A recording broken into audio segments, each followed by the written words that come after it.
What a lovely day!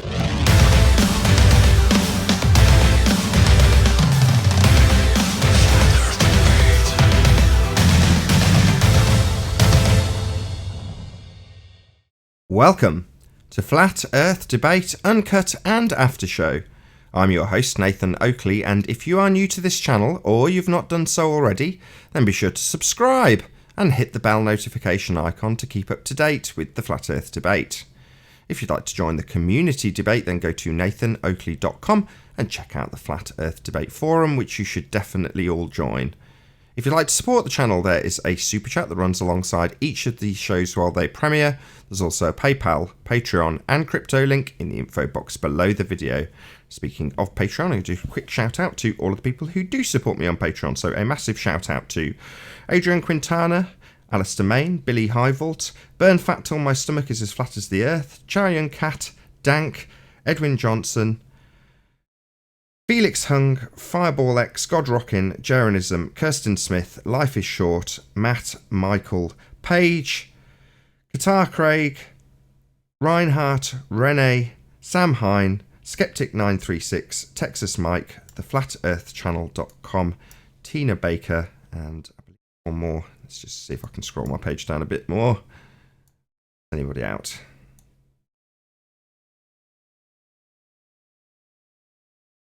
Yeah, Tom Hurkins. Hopefully I haven't butchered your name. So yes, massive shout out to all of you who do support me on Patreon. Now we are joined in G+ by Flatzoid and Righteous Force, although this is the pre-show, so no stress, guys. How are you both doing? Good morning. Hello. Is my Good volume? afternoon. Afternoon. I don't mind running these shows when Yeah, they we go can out. hear you. Can you hear me? Can you hear me? Yeah, I can hear you. Can you hear me? I can hear you. Can you hear me? Okay. I'm just not sure sometimes with my mic. Can you hear me hearing you? I hear you hearing me. That's excellent.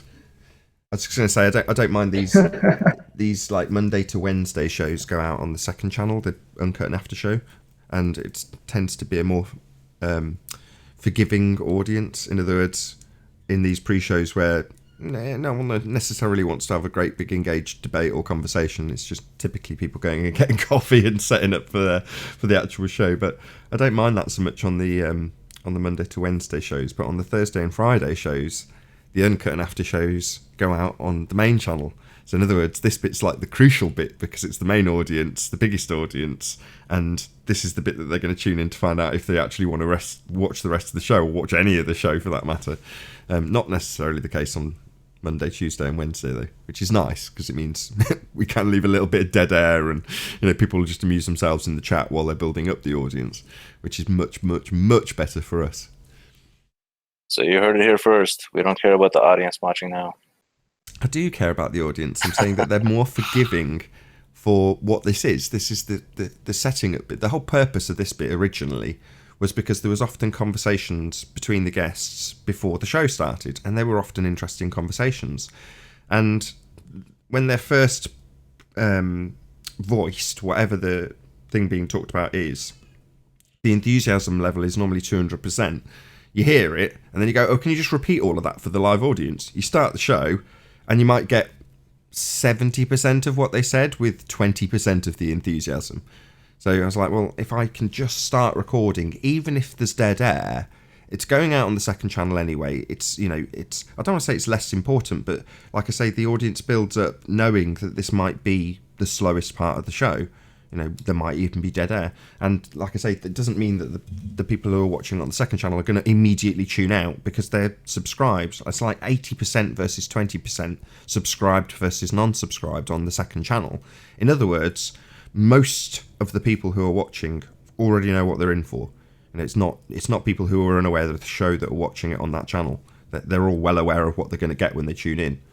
Unlike the main channel, which, there's a much broader split between people who aren't subscribed already. Therefore, there might be a newer person who comes to the Uncut and After show on a weekend and go, what the hell is this? If there's a load of dead air and nothing happening, they're like, oh, why bother? Why bother subscribing? So that's how it started then, eh? Yeah, I just didn't want to miss out on any good bits of info.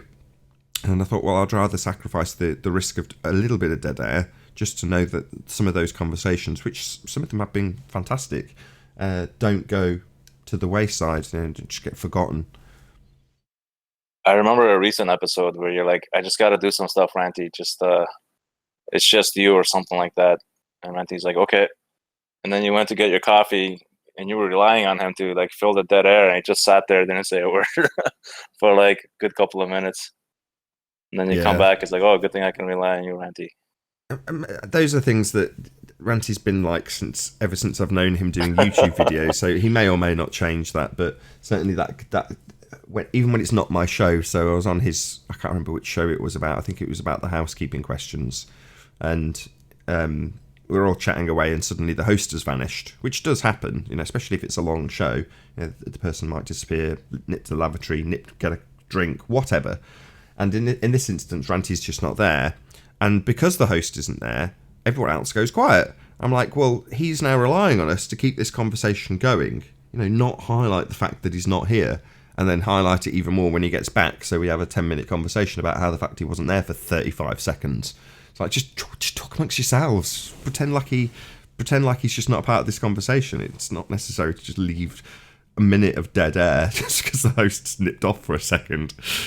In my case, I often have issues with the mic. If I get any static in the mic, so if I'm wearing the wrong shoes and I touch the mic, it dies.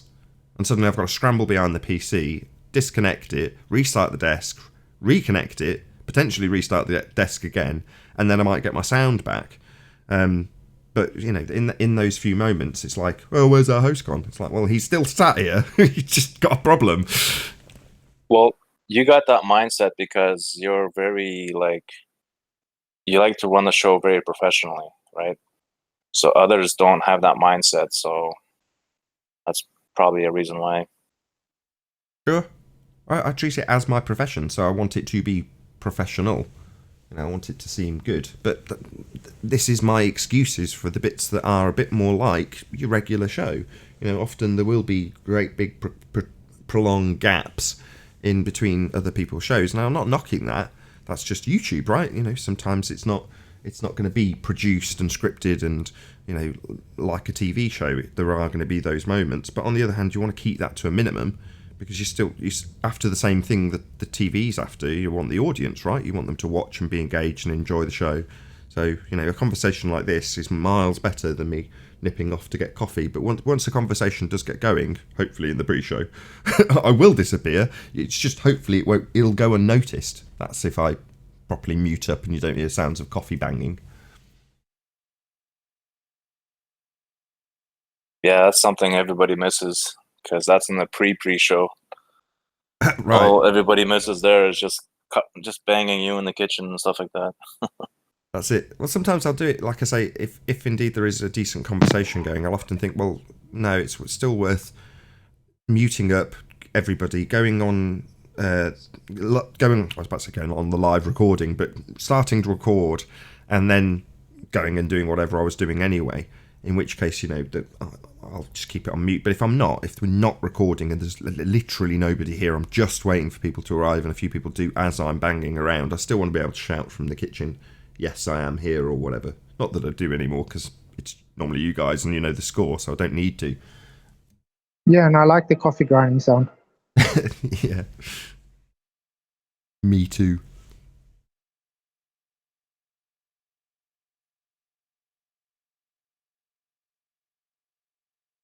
Yeah, for those rare occasions when there's a really poignant conversation going on about the actual subject matter, about globe lie or flat earth or anything along those lines, that it's worth the risk of the dead air. It's worth the risk of a blank bit in the pre-show, because as I say, the audience is also really I don't want to say forgiving, even they're expecting that to a certain degree. I know they are. I'm one of the members of the audience for the after show.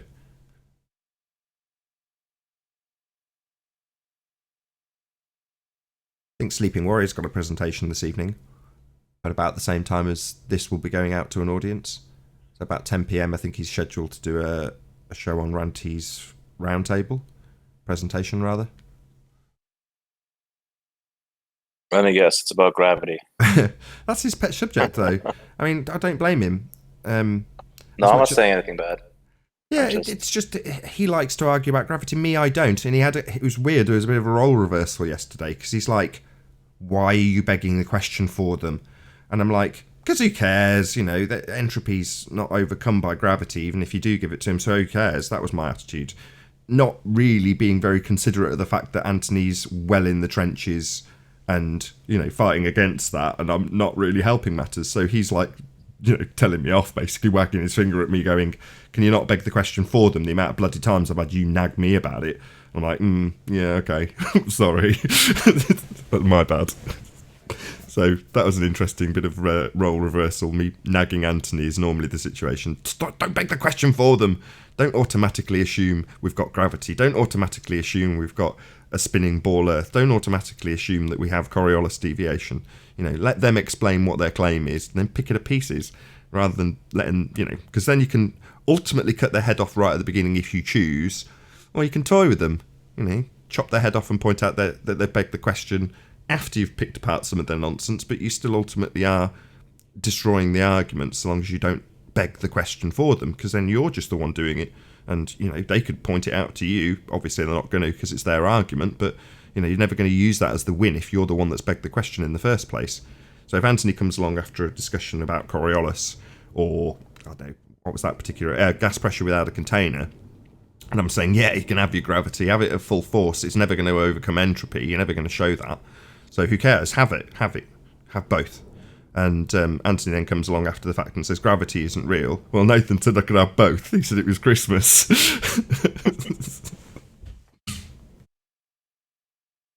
When I debate, I like both angles. Like the angle where it's like the safest position, like the default position, which is flat, right? Obviously, an observer would be flat. But then they go, that's not the default position. The default position is unknown. So I'm like, okay. I open my eyes, and the world is obviously observably flat. So then I start from there. But sometimes I'll just let them beg the question, and because there's only so many things you can talk about, right? So sometimes I'll let them go off into other territories. And if I have to pull the rug from under them, I can always have that option and say they're begging the question in the end. Right. The default position is flat. You know, the geometry and mathematics are identical for both, but for the fact that they assume the Earth's a sphere in their mathematics, they apply the R value. So what are you going to say? But for the fact that I beg the question of a spherical Earth and insert an R value into the mathematics for the geometry of the Earth, the default position's not flat? Well, but for the affirming the consequent, but for the assuming the outcome, we'd have all the geometry for a flat plane, and that's what it is. So what you're going to say, all we're doing is removing the presuppositional part of your mathematics, because there's no presupposition that it's flat, you're just doing the geometry for what you observe, and then add an R value. Well, you can't just say, well, once the R value is removed, all of the mathematics is bunk. Like, no, we're just removing your presupposition that's self-confirming within the mathematics, because that's a begging the question fallacy. The rest of the mathematics is just measuring stuff. What's the distance?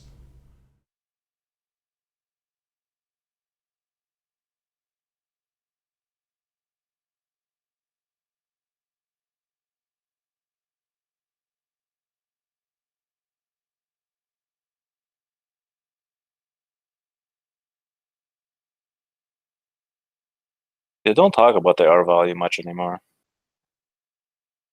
I do. I like to use it in chats because it's very short and swift. So, for instance, I think it was in Jose's chat yesterday. Some people, they like to project their disposition onto me. Nathan's a fundy zealot. Oh, really? R? Question mark? And then someone else will give me a load of shit, and I'll say their name with R? Question mark? Like, you want to call me a fundy zealot? So quickly we forget. Well, that's an interesting way of handling it. I'm not the one presupposing things. Often we are forced, you and I and anybody else for that matter on this side of the argument, are forced into taking positions that we simply don't hold. And we're not making affirmative declarations about things like the sky. I'm not. Yeah, there's other people out there that are declaring all sorts of crap about what the sky is and what's going on and what the sun is and what the moon is, how far it is, how it moves. Fine. That's not me, though. So, I often think that those positions are taken through brainwashing.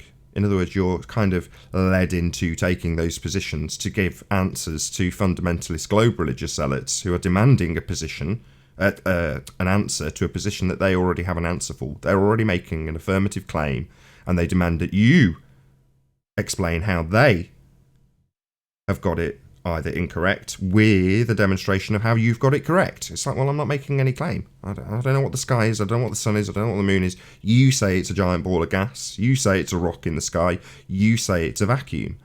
Well, I'm not making those claims. I can debunk them. You don't have to be forced into taking a position on what the sun does, how it moves around the entirety of the plane we know of. You don't have to do that. Why would you? Same goes for weather bloody patterns. Somebody comes along and says, it's raining today.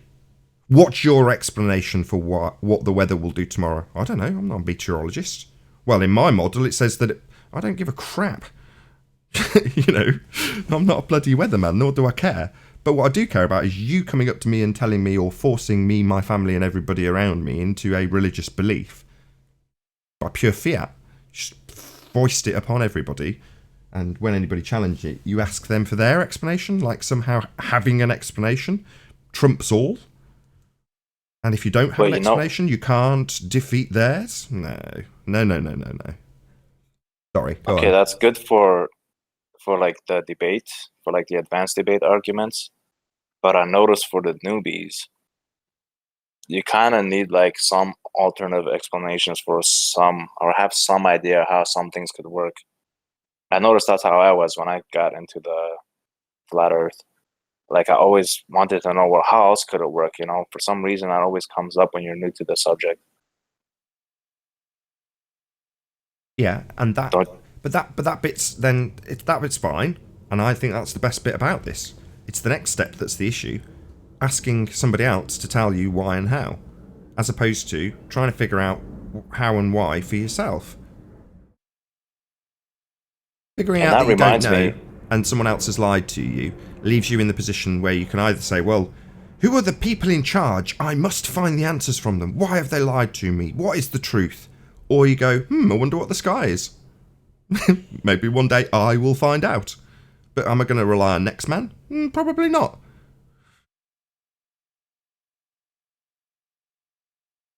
Say, I thought I recalled you saying a while back that you were involved in some sun tracking stuff.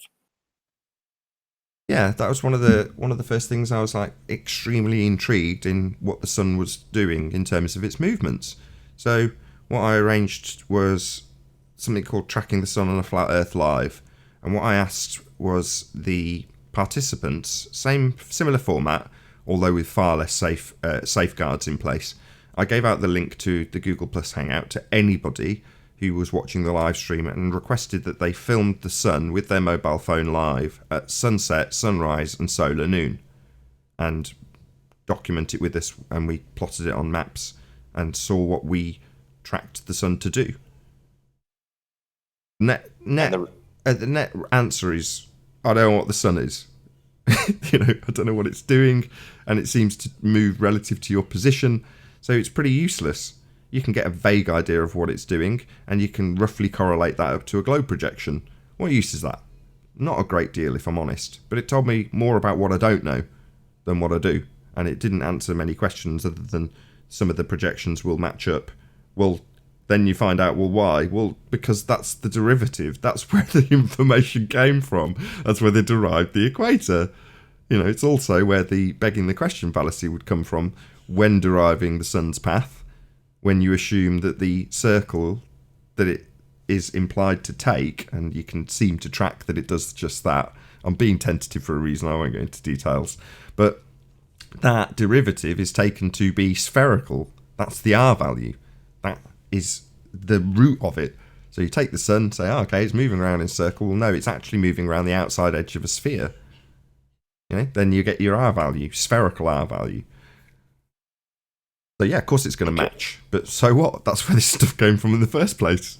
makes perfect sense. We often get challenged. I think one of the, I can't remember exactly which one, but one of the housekeeping questions from their side of the fence was to say, how does this match up with its movements between the tropics? And you're like, that's where it's derived from. You're having a laugh. Because yesterday in Discord, I was talking to some ballers about the sun, and my argument was obviously that it's an apparent position and distance, and that it's also relative to you. I worded it differently though, but then I was like, you know what? Hold on a sec. I'll just ask Nathan Oakley the next day, because I remember you talking about sun tracking. So yeah, that's what I was trying to get across, is that it's relative to your position. Right, exactly. So, it makes sense when people like Arwin describe it as an apparition, and we don't know what it is. That's the bottom line. We don't know what it is, and to attribute distances and size and properties of what it is just ludicrous, in my opinion. What's up, Righteous? Hello, Red. Ballers were deep yesterday. The ballers were deep yesterday.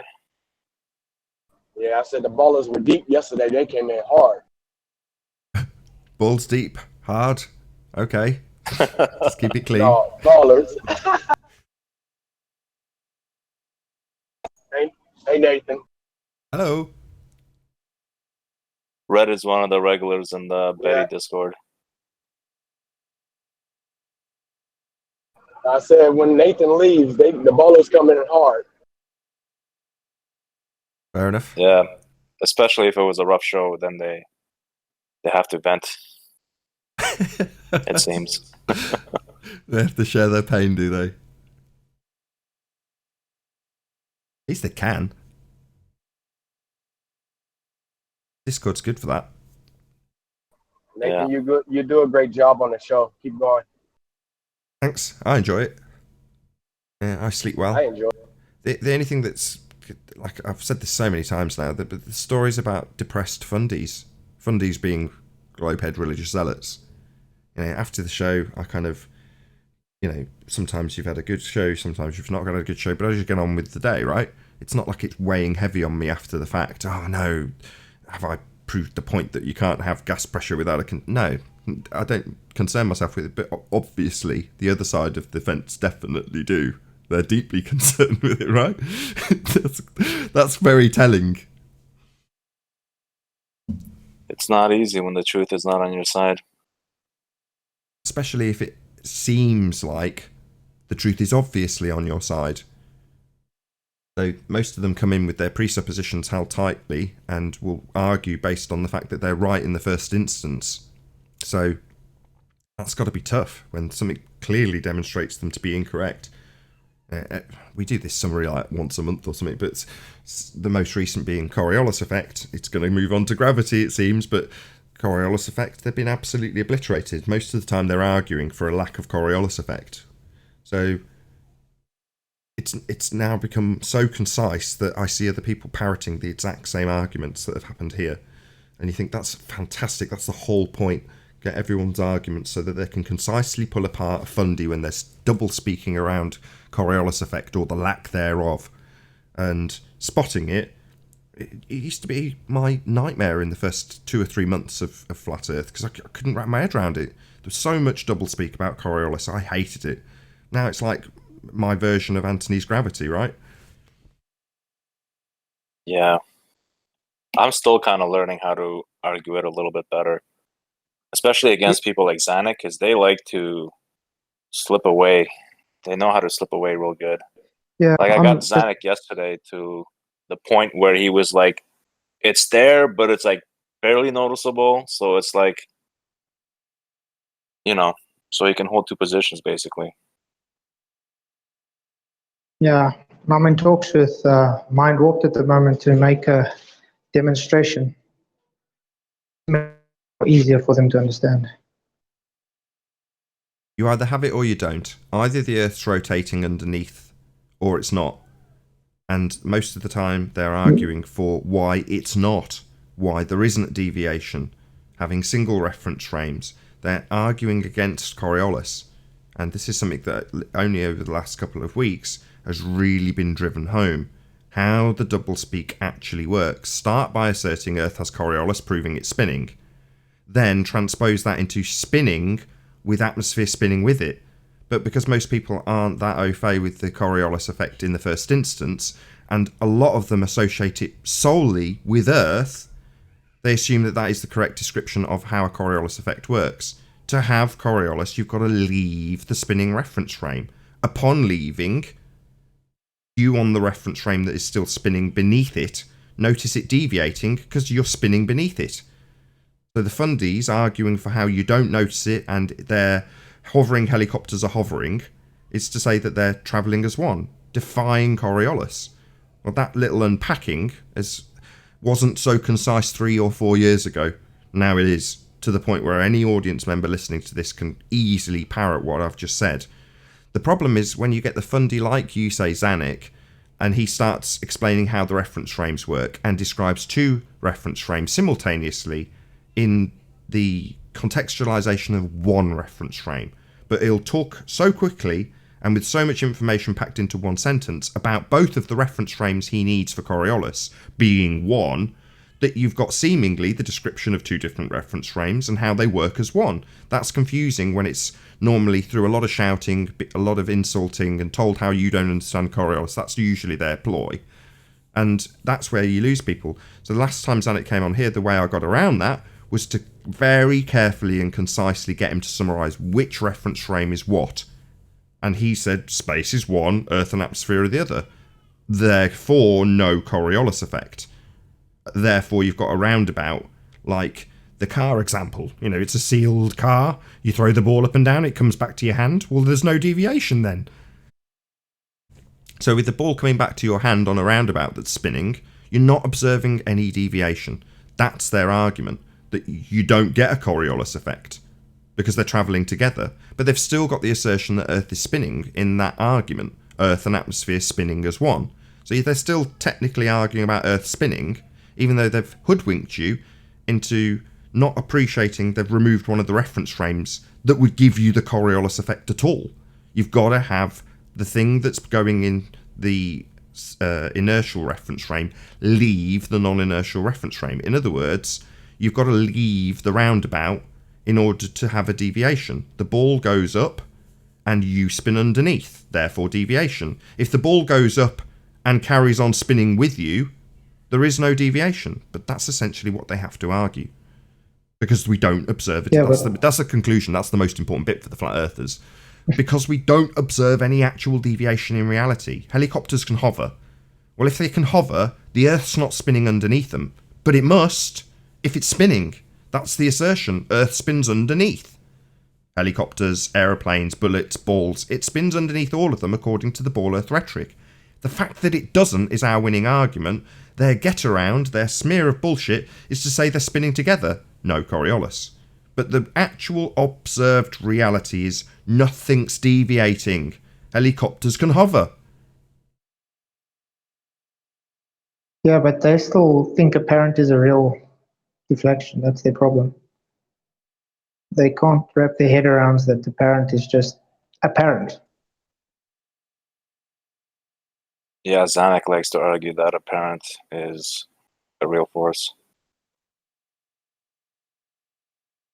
Yeah, because 90% of the globists I talk with, they all think apparent. Not that I got anything against Zanuck. I like Zanuck as a baller.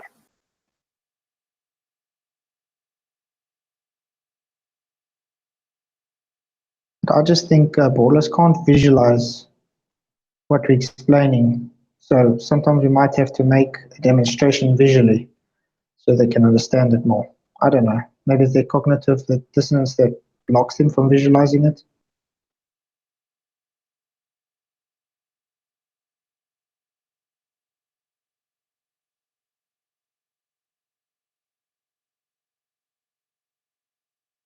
The apparent versus actual is usually used when they're having physical examples of things they claim are demonstrating Coriolis effect, like storms. It's like the Coriolis effect is an apparent deviation caused by you rotating underneath. The cause of it is you rotating underneath. any argument that involves you not rotating underneath and not observing deviation. You've got to remember that Skype button. Hey, Ranty. Hiya, you alright? Hello. Hi, Ranty. You got Sleeping Warrior on this evening? Do you want to do a proper plug for your show just before we go live in 5? Sure, yeah. Sleeping Warriors coming on 10 p.m. this evening, so that's 10 p.m. BST London time. He's going to be doing a rebuttal to what George Netanyahu and the Rumpus put out last night about gravity and his density tower. So he's going to be rebutting that.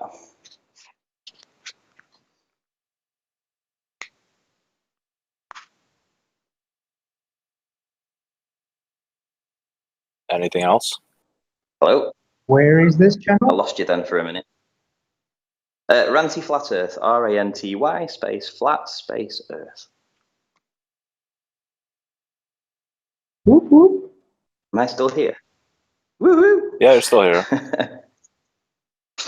Seems like Nathan Nathan I didn't stepped intend out to for do a a bit. show tonight at all until he messaged me this morning and said, phone me immediately.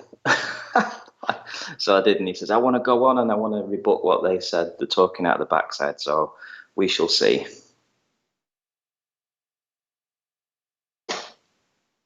So how do you enjoy doing this show? It's tiring. I have to admit it is tiring because the last few times I've done it, I've ended up staying up till 3 o'clock in the morning. So, you know, when you've got to be up at like 6, 3 hours sleep, it's not the best. Yeah, that's what I wanted to ask. Do you get any sleep? Sorry? That's what I wanted to ask, if you get any sleep. Barely. So I think I'm going to have to rearrange the format somehow and keep to a schedule instead of letting it run on for 4 hours. I think I'm going to have to put a time limit on it and round up at, say, midnight rather than dragging it out till 2 o'clock in the morning. It's just no good. 2 or 3 o'clock in the morning, it's no good. Yeah, that's why I can't watch it, because it's too late by me.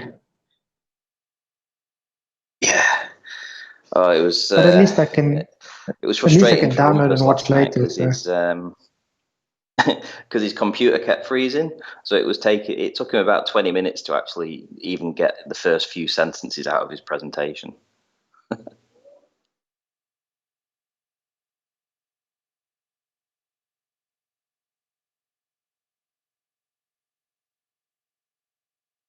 So you communicate more with ballers nowadays because of your show?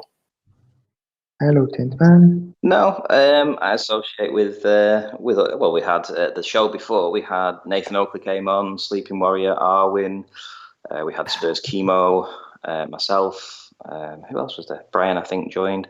Yeah, we had a fair few people there. So it's 50-50. I try and balance it out so that we get to hear both sides of the arguments. Yeah, I hear you. Have you ever had a concave person on? So go on. No, I want a concaver to come on. I keep asking, get a concaver on, but nobody's ever got in touch to say that they want to do a presentation. So, you know, until they do, you know, I'll just keep asking. But you know, Why do you want one? Like actively looking for one kind of thing. just to get there's just different arguments, isn't there? So, you know, if we get these arguments together, you know, somewhere in the middle, there's going to be a lot of truth in, you know, one argument over the other. So we all know the Earth's flat, though. That's the point.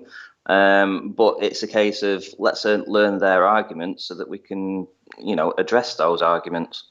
And it's the same with the globers too. So they'll obviously be looking at my show to try and debunk what claims the flat earthers have put out. So I think it's a way of fast tracking, you know, the nuts and bolts of why we disagree so vehemently on some subjects. So, for instance, Coriolis is a major issue right now.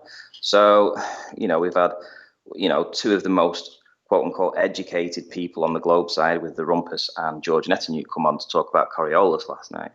So, you know, people can look at that and then they can address that, you know, and if we can get a win over that, it's all good. Yeah, I gotcha.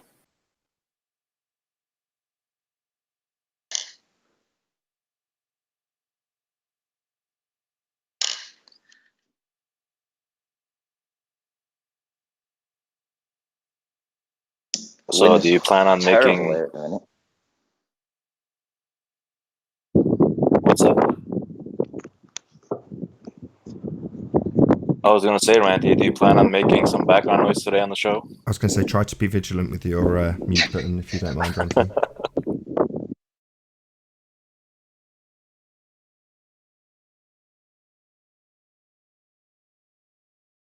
Oh, what a day! What a lovely day!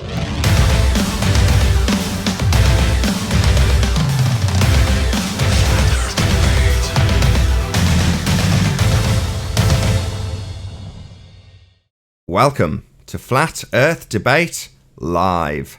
I'm your host, Nathan Oakley, and if you are new to this channel, or you've not done so already, how dare you, then be sure to subscribe and hit the bell notification icon to keep up to date with the Flat Earth Debate. If you'd like to join the community debate, then go to nathanoakley.com and check out the Flat Earth Debate Forum, which you should definitely all join. If you'd like to support the channel, there is a super chat that runs alongside each of these shows while they are live. There's also a PayPal, Patreon and crypto link in the info box below the video. Most importantly, if you'd like to join the discussion, simply mute the page you are currently watching, then click the link in the info box below this video to join the panel and express your views on the nature of Earth. If you do join, please don't swear. If you do, you'll be ejected. And if you are, please don't try to rejoin the stream using sock accounts. You'll be warmly welcomed back on the next stream. Please also share the show on social media. Sharing the show obviously increases the live audience, but this in turn increases the chances of a more diverse panel. So please share the show on Facebook and Twitter. And one last time, if you're new to the channel or you've not done so already, then be sure to subscribe and hit the bell notification icon to keep up to date with the Flat Earth Debate. Now, we are joined by Ranty Flat Earth, Flatzoid, Righteous Force, Paul, Arwin, Chocolate Sane, and 10th Man. Very good to have you all. Hello, good morning. Good morning. Good morning. Hello, afternoon. Hello, hello, hello. We've also got a fair few people on Discord, so welcome one and all in the Discord server as well.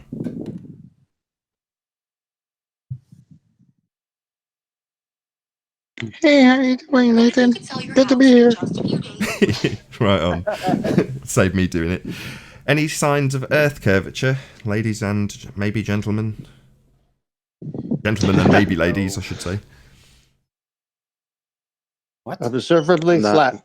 Not of the Earth-based variety, no. Oh, that's just all flat. About axial rotation. I've seen plenty of curvature, but not of the Earth-based variety. Right. Naughty boy. What about axial rotation? Nope. No Earth-based Earth-based. Coriolis. Yeah, definitely. Coriolis. Flat Earth debate, right? Soon. Flat, stationary, not moving, no demonstrable Coriolis, no deviation in aeroplanes, no 1.5-hour flights from Charlotte to LA. You have to be on your mute button, Ranty. Lots of your wind noise as you're up the ladder, presumably. Could you hear that? I had it on mute. You're not on mute.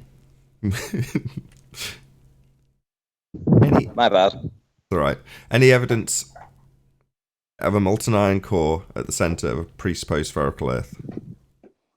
No. No, only yummy marshmallows. Still not on mute.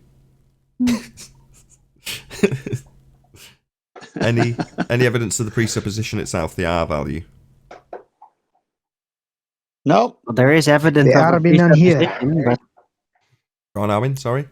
there is an evidence of a presupposition. Yes, there's always evidence that they utilise the presupposition at nausea. There's Exactly. seldom a globe claimed to be proof that's not utilising that R value, correct? I have proof that they apply It's R. not Ranty, it's 10th Man. 10th Man. Near you breathing down your mic. Any evidence, scientific evidence of gravity? I'll accept the apology, Dave. Thanks. Sorry, Ranty. What is gravity? Gravity. I don't know what Apology it is, but it's retracted. not gonna be causing anything until they know what it actually does. What it actually is. So I like this new attitude, we Owen. got a while then. I like Owen's new attitude towards gravity a lot. Any evidence that you can have gas pressure without the necessary antecedent of a container to press upon?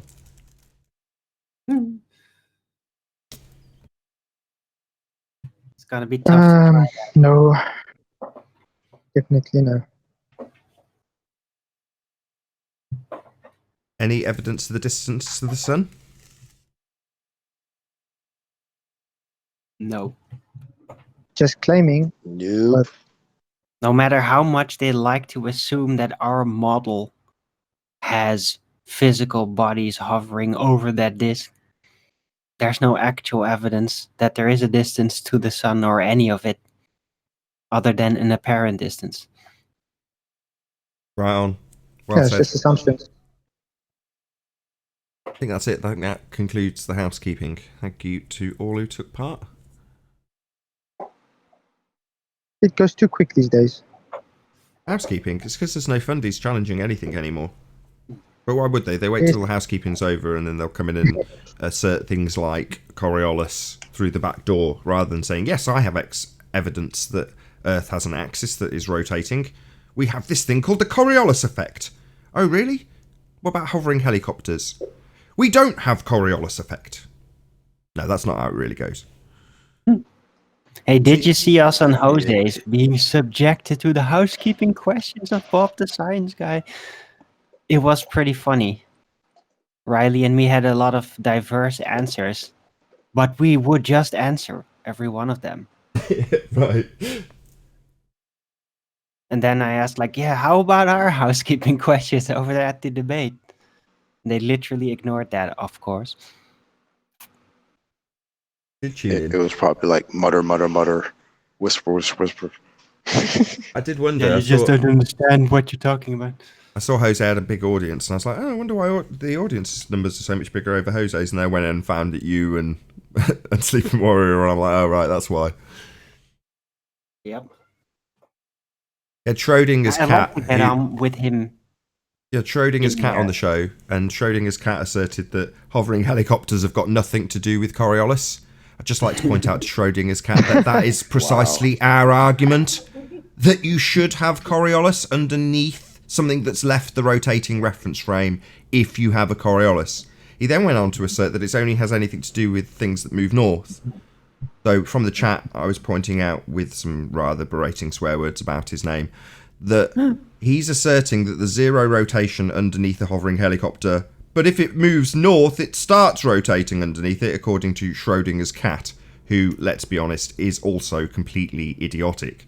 No, Schrodinger's cat. Our argument is that you should have Earth rotating underneath the helicopter if it's asserted you have Coriolis, because upon leaving the reference frame, you see a deviation, because the reference frame continues to rotate underneath. That's what gives you Coriolis. So asserting that hovering helicopters have nothing to do with Coriolis, that would be our argument, my friend. That's right, they don't, but they should, given that they've left a rotating reference frame claimed to deliver Coriolis deviation. Uh-oh. Bit of a problem, fundies. They live in the should world. The not real world. Yes. Yeah, we need to put them to task. They stick to what should be, and then ignore that it's not. Well, Even though they do explain that they do see that. Exactly. It's very weird. Exactly. So that's what we should put them to task to. They say Earth and atmosphere travel as one.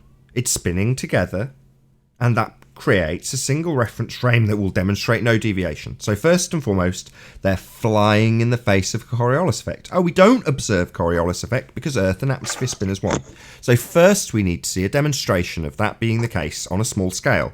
I'd like to see a roundabout, a nice open system like Earth is claimed to be, with a drone, launching from the spinning reference frame of the roundabout, and continuing to hover above where it took off on the rotating reference frame. So you draw a little X on the outside edge and put your drone on it. You then start your roundabout spinning and then launch the drone and demonstrate that it carries on above the X, like the helicopters are claimed to do on the rotating Earth, when there's no Coriolis effect.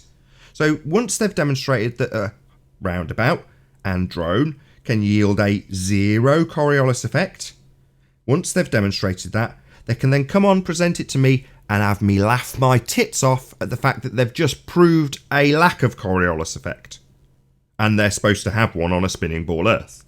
So that's what they need to do. Prove Earth and atmosphere can travel as one, yielding no Coriolis, and that drone can stay hovering above the X on the roundabout, like they claim helicopters hover above the ground that's spinning on Earth, not giving them Coriolis effect. Mm-hmm. Yeah, that's what they need to do. But defy their own rhetoric of Coriolis. But they don't even understand the word demonstration. Hold on a sec. There's already a video of that. Some guy has a drone on like a roundabout, and then he takes it off. Like Redman showed me this video. It's by Christopher Lum, and it's called Coriolis Effect Demonstration with Drones.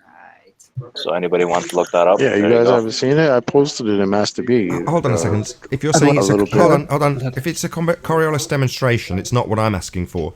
They claim that the helicopter hovers, not giving a Coriolis effect. In other words, you draw an X underneath a physical helicopter in a field, and you get it to hover, and the X stays below it. That's, according to them, a lack of Coriolis, no Coriolis deviation, it not rotating underneath. But the whole thing's rotating together still. They still use it as an argument for rotating.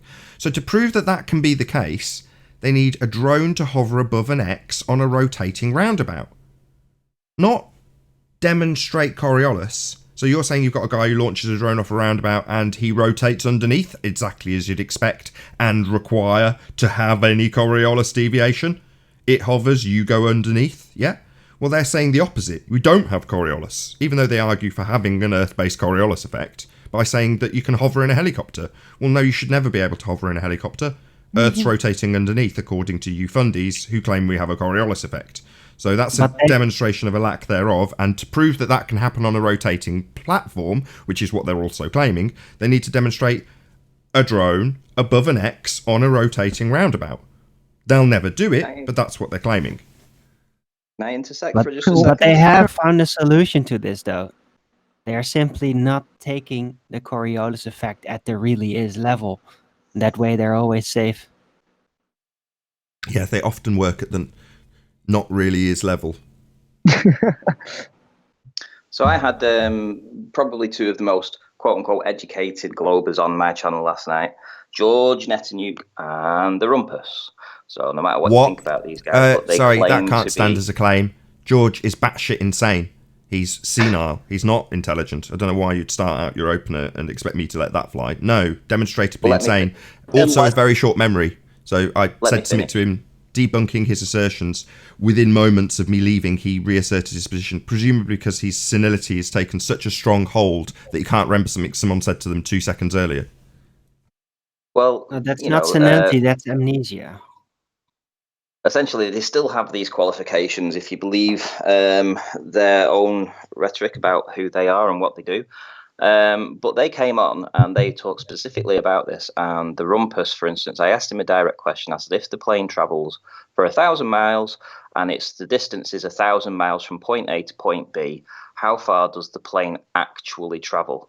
And he said 1,000 miles. I said, so it doesn't move with Coriolis then? And he said, well, it does slightly. I says, well, how much? He says, well, it's so minute that you wouldn't even notice. So effectively, he said there's no Coriolis effect. That's how I interpreted it. Proving he doesn't understand. By saying, no, not that he doesn't understand, he's saying not notice. Coriolis is noticing it deviate. So by saying so little you wouldn't notice is to say you won't observe any apparent deviation. The distance is the same. It's not rotating underneath. So it seems not only is George insane, but so is Rumpus.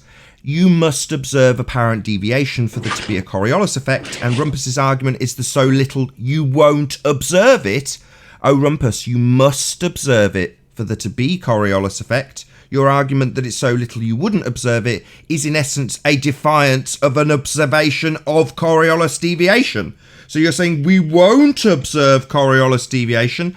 Oh, well, that's pissing in the face of your globe earth rhetoric. You're supposed to observe it. There's supposed to be a deviation. You're supposed to have a Coriolis effect. It's absolutely an observable effect, and you're saying you won't observe it. So that's a bit of a problem, Rumpus. It seems you're as stupid as senile old bastard George. You're supposed to observe it. Well, their claim is that the atmosphere is moving in lockstep with the Earth, and the molecules inside the air push the plane. So no worries. If the Earth so is they traveling need at 1,000 miles an hour. So the atmosphere is traveling at 1,000 miles an hour. If the Earth and atmosphere travel as one, then you only have one reference frame, and you will not notice any deviation because there isn't any. They're one reference frame. In order to observe apparent deviation from the rotating reference frame as something leaves the reference frame, you need it to leave the reference frame and have that frame rotate underneath. To have Coriolis, Earth must rotate underneath. Well, that would change the distances if it's rotating underneath, because you're flying in an inertial reference frame at a given distance with Earth rotating underneath, if you're going to observe any deviation, which Rumpus claims you won't. So it seems he's flying in the face of any apparent deviation, because according to him, it's not apparent.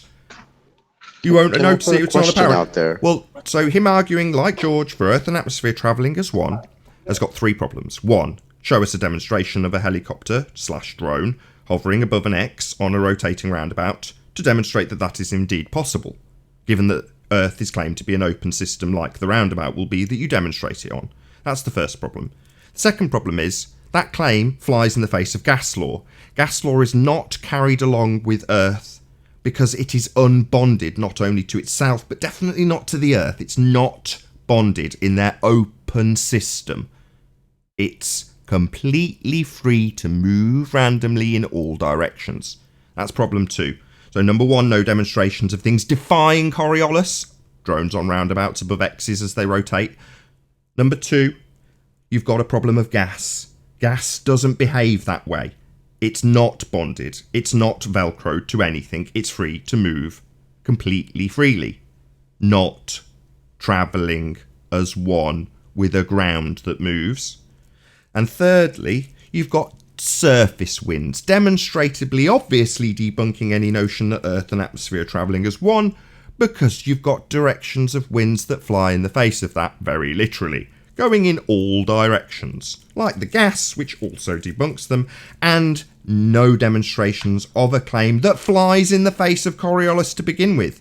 Their demonstrations, if they were to give them, of a drone flying above an X like they claim helicopters do and planes do, not showing any apparent deviation, so little that it's not apparent anymore, this apparent deviation they're supposed to have. Well, that's a bit of a problem. They've got a threefold problem. One, they can't demonstrate that to be the case on a roundabout. If they did, it's a demonstration of a lack of Coriolis, which is supposed to be on Earth. Number two, multiple surface winds, which I've pointed out to the senile bastard, he just didn't hear me. Started shaving.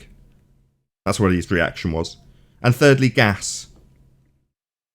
So, yeah, you overcome all those problems to prove we don't have Coriolis. And once you do, I'll laugh and point out that you're proving you don't have Coriolis, something you're supposed to have on a spinning ball Earth. Fun, fun, fun!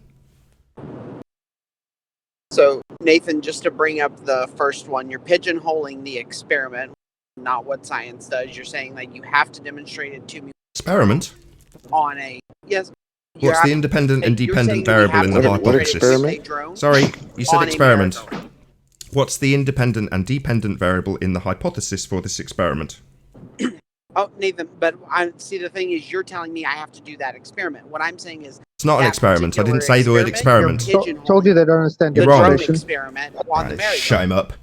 I did not use the word experiment. So while this asshole just continues to misrepresent what I have said, I will point out nice and calmly, without him rumpusing the shit out of me, that I did not use the word experiment. My apologies, then. You said you wanted a demonstration with a merry-go-round and a drone. I'm saying that's pigeonholing what the actual demonstration could be, which are two rotating reference frames that, as you actually rightly point out, can be out of lockstep with things like wind and stuff like that. But what is claimed is not an inertial and a moving reference frame, an inertial and a non-moving reference frame, but two reference frames that can interact with each other, do mostly interact with each other. I'm going to have to repeat all that. My kid was screaming her head off. Can you say that again? Hang on, are we talking about Coriolis here? Yes. Coriolis doesn't apply to the Earth. The Earth isn't moving. You need to have a moving reference frame for Coriolis to apply to, and one stationary. Well, we don't have anything that's moving. Yeah, this guy is trying to catch up. Yeah. So let's prove that the Earth's turning before we start talking about Coriolis. You don't have to have. You can have two reference frames that are not moving at the same rate or rotating at the same rate in order to produce. Yeah. So that requires evidence that one of them, being Earth, is moving.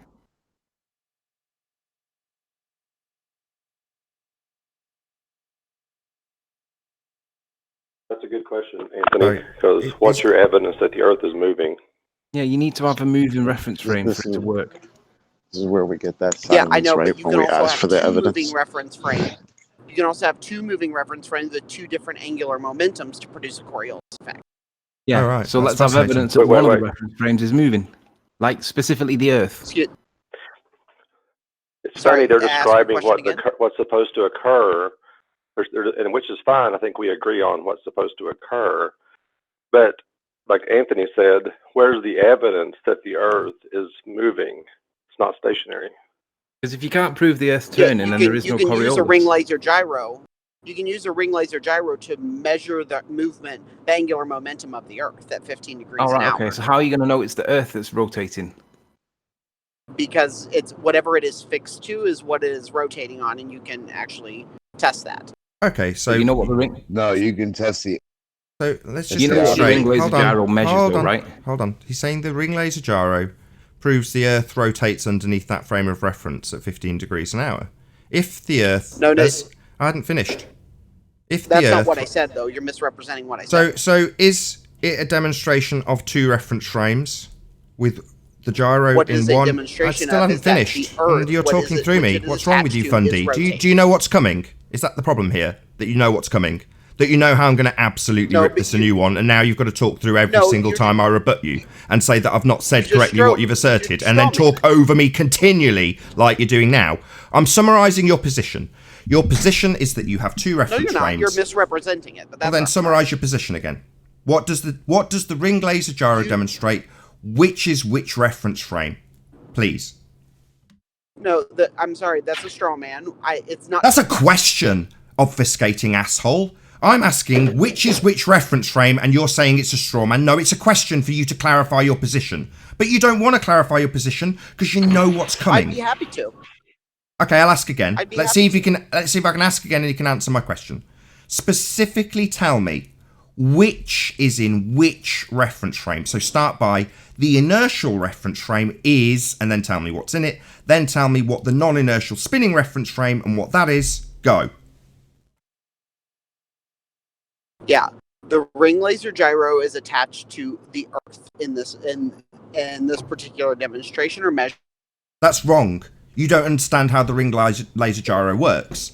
The ring laser gyro is in the inertial reference frame, and it's demonstrating a deviation of the spinning reference frame underneath its fixed frame in the inertial reference frame. So telling me that it's attached is incorrect. The whole point of the gyro is to give it a separate reference frame from what is deviating from that fixed reference frame. So you don't even understand how the ring laser gyro is used as this demonstration, as you've just claimed that it's attached to the spinning reference frame. It's absolutely not. It's rotating independently of the spinning reference frame, not attached. You are wrong. End of your involvement in this conversation. Go and learn how your religion claims the gyro proves Earth rotates underneath its fixed frame. Okay? Not attached. Hello? Not attached. You are wrong. Hello? Meisty. They can't hear it, Nathan. He's not Dissonance attached. is making them blink. Oi! You asserted the ring laser gyro is attached to the spinning frame. You are wrong! Hello? Are we getting through to you, Dumbo?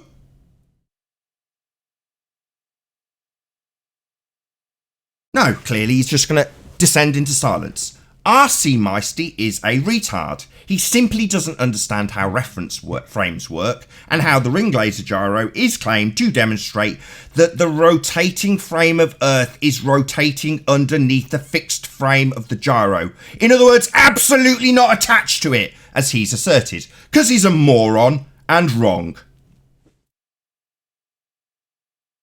It's spinning independently of the reference frame that's rotating underneath it, R.C. Meisty. That's how it gets the two reference frames. You're incorrect.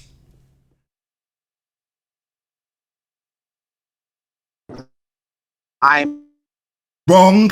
Yes, that's right. You said it was attached to the reference frame that's spinning. It isn't. I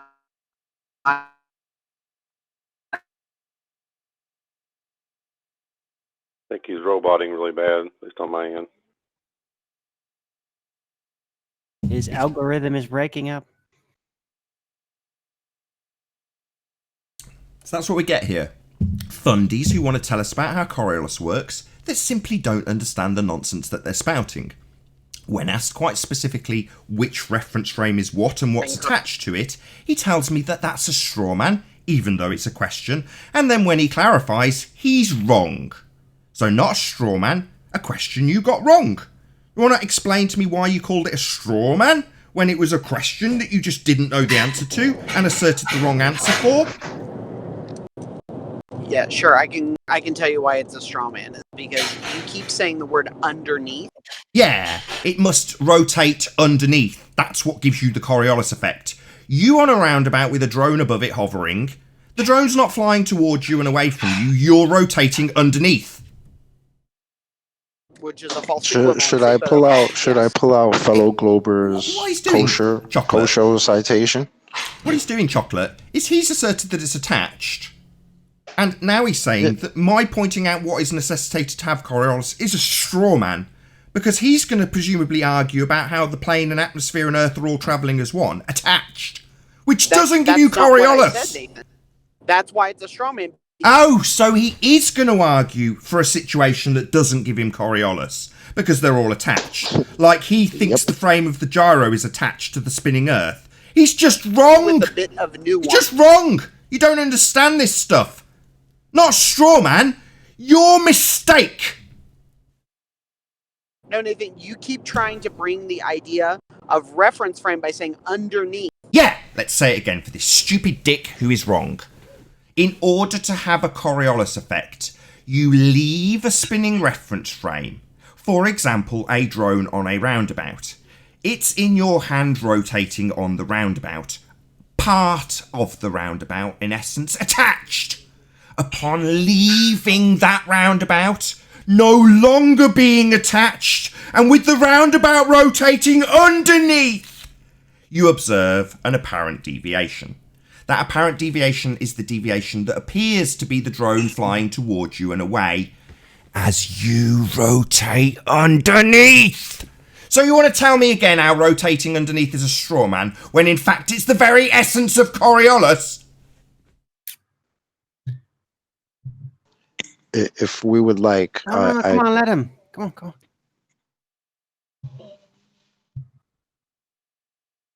Is he still there?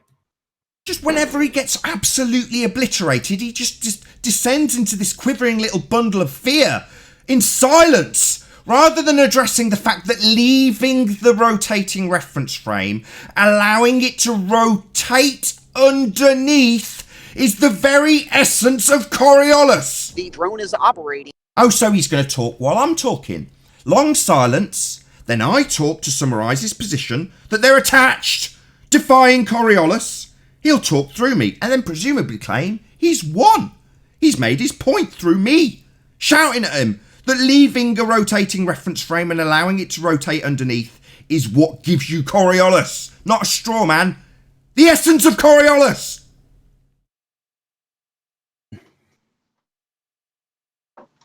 That would be another protracted silence.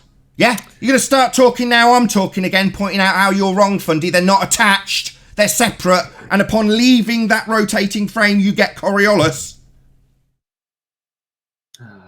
Nathan, you're being way too really is for this guy. Yeah, hold on. Shouldn't be operating on the really is level for this guy. Should we operate on the really isn't level of drones tracking along with roundabouts when they're hovering? Should we work at the really isn't level where these frames of reference are attached?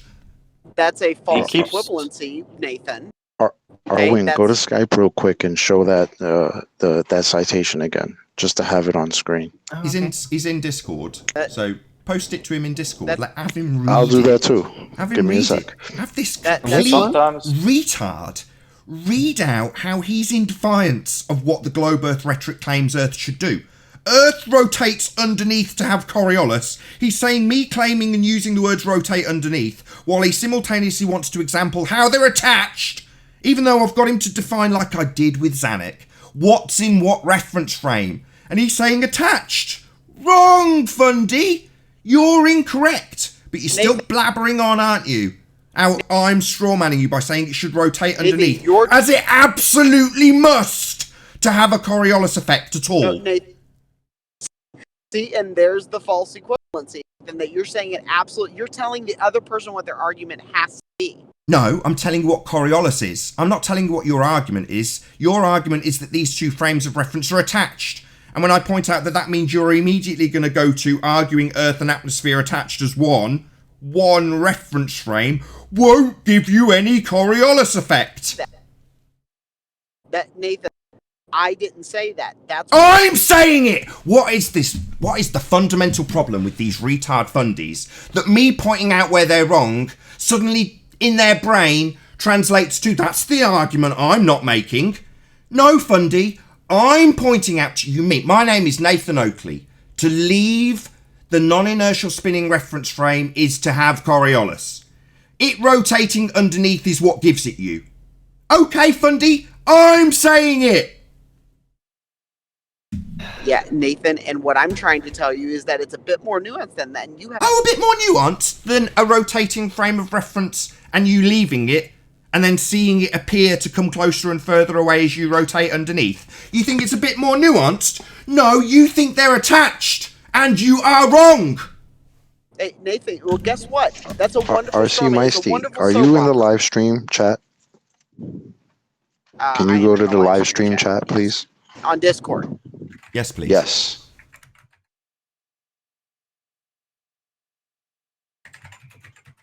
Please look for a citation with the words on top, Thought Company, about the Coriolis. Sure, since Nathan's been talking for the past 10 minutes, I wanted to actually just make my very clear. No, you can read out the citation. Read out the citation that makes it absolutely plain that Earth rotates underneath, something you've claimed to straw man, and now have just decided to assert that as me talking for 10 minutes, when no, I'm obliterating your position. Now I'm being backed up by a citation from someone else. I don't need the citation, but to humiliate you into how wrong you are, you're gonna read it. Not just say I've talked for 10 minutes and then hand wave what I've said. Fundy, read the citation. Then you have an read the citation. Of the read it. Effect, okay. We're sick of all these misinterpretations. It's very clear what it is. Either you have Coriolis or you don't. Two reference frame, one reference frame. Done. It's that simple. Not for them, apparently. Well, I want to hear him read it.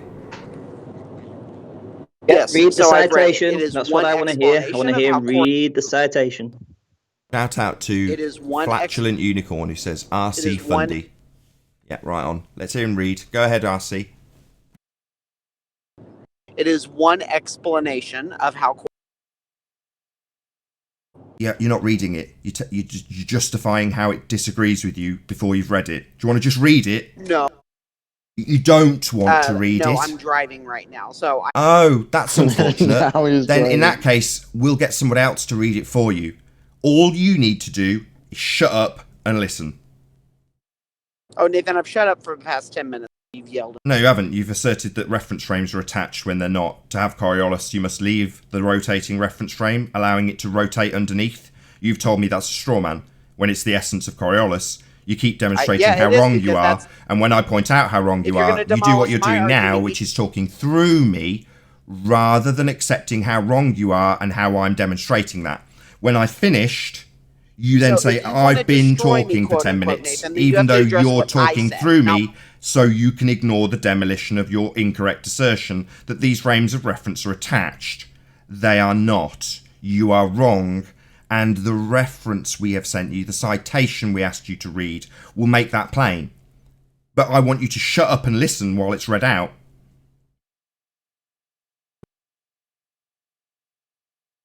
I haven't got it. I'm not reading it. Somebody else will read it out, hopefully.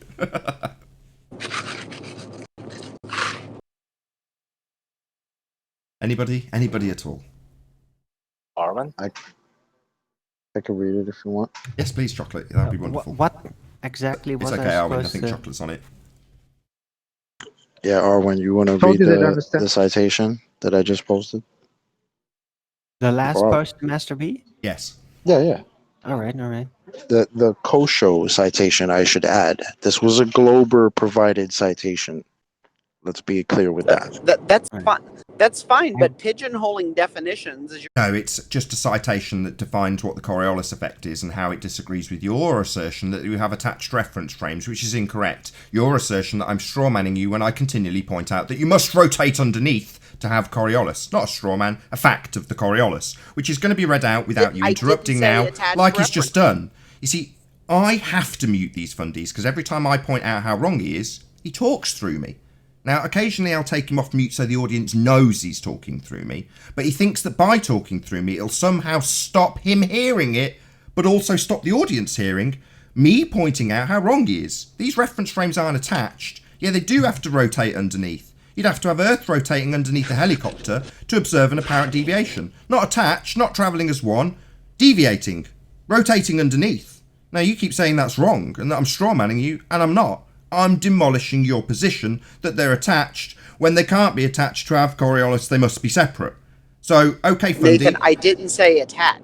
Yeah, I asked what the frame of reference the gyro in was, and you said attached.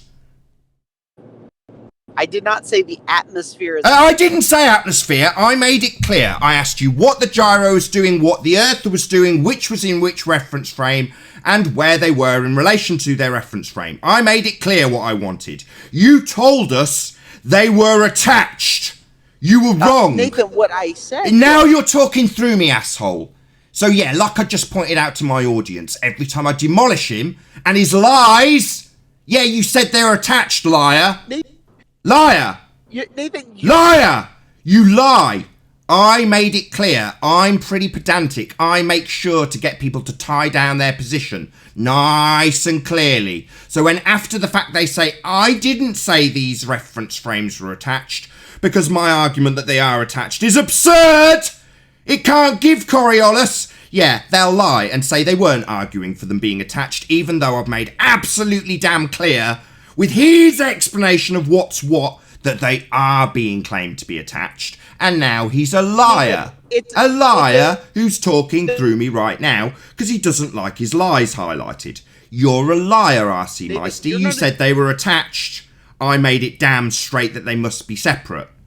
Liar. I did not say that the atmosphere is... I didn't say atmosphere. We weren't talking atmosphere, liar, as you try and weasel around your lie. We were clear. Ring laser gyro was your example. In its separate reference frame. You said that was attached. You were wrong. Your example of those reference frames was given with a ring laser gyro. That was not exemplifying reference. No, that was not mumble, mumble, mumble. Yeah, you made sure to give us the answers that I asked for. You said they were attached. I got very cross and shouted at you and pointed out that wouldn't yield a Coriolis effect. And it's incorrect! You were wrong. You've still not conceded that your declaration, which has been dedicated to air and recorded, will go out on 2 separate channels, with me clarifying what the positions were, with the things you were claiming, in this instance a gyro. Yet I made clear to get your position straight. You said attached. Now you're lying. Simple. Nathan, what did I say it was attached to? Can you quote me on what I was saying it was attached to? Yeah, the rotating reference frame. You said the gyro was attached to that. Yeah, there you go. I said the gyro was attached to that. Yeah, it was recorded and broadcast live. So now you're going to shut your mouth while we hear the reference you've obfuscated for the last 5 minutes. All we've heard is RC Micey babbling on about his lies. I don't want to hear any more about your lies. We know you're a liar. I know you said they were attached. I screamed it down the microphone. I know how pissed off I get when people declare that you won't have Coriolis effect when their religions say that they should. That's what you're doing. Nathan, yeah? Now you're just talking through me non-stop. All I'm demonstrating is... All you're demonstrating is that you can talk through me non-stop to try and obfuscate your lies and your deceit and your incorrect position which you don't understand. That's all you can do, talk through me. So you're going to shut up and listen to the citation you couldn't read because you're driving, read to you, without you interrupting it. Sure, no problem. Go ahead, Darwin.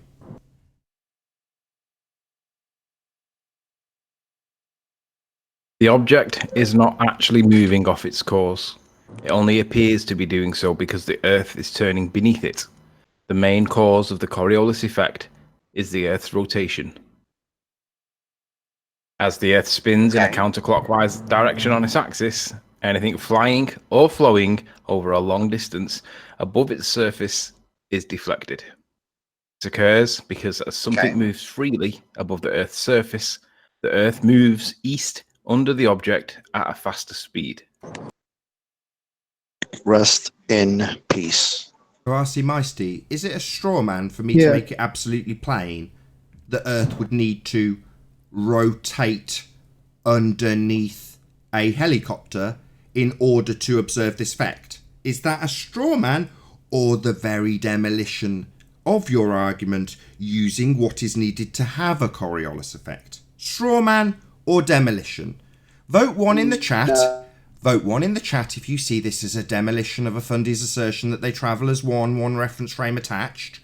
Or number 2, if you think this is actually a straw man. No, Nathan, your lack of understanding of what was just understood. Oh, third option. So option 1, it's an absolute demolition of his assertion that you have attached reference frames. Number 2, it's actually my lack of understanding. No, this is a demolition of your assertion that Earth and atmosphere are travelling as one, that you don't have Coriolis effect. Your lies about you saying they're not attached. Yeah, this is what this is about. You said it's a straw man to say that things are rotating underneath to have Coriolis effect, in this case Earth. It's a straw man. You keep misrepresenting the position. It's a bit more nuanced than things rotating underneath. It is quite a bit more nuanced. No, my friend, it's not nuanced. Earth must rotate underneath to have Coriolis effect. Me pointing that out nice and succinctly after the citation's been read out, where it uses words like beneath and rotating, yeah, that would be me pissing in the face of your claim that you don't need that. And you're wrong. So if I would have been the one writing that particular thing... You're not the one writing that, are you? Everything seems to be about you and what you're claiming. We're claiming it. We didn't write it. We've cited it. It was originally from Kosho. It's not from you. It just demolishes your argument. No, all I'm saying... No, it does. You seem to focus on me saying things must rotate underneath helicopters to have Coriolis is a straw man. No, it's the necessary requirement to have Coriolis. Earth must rotate under helicopters for there to be any apparent deviation.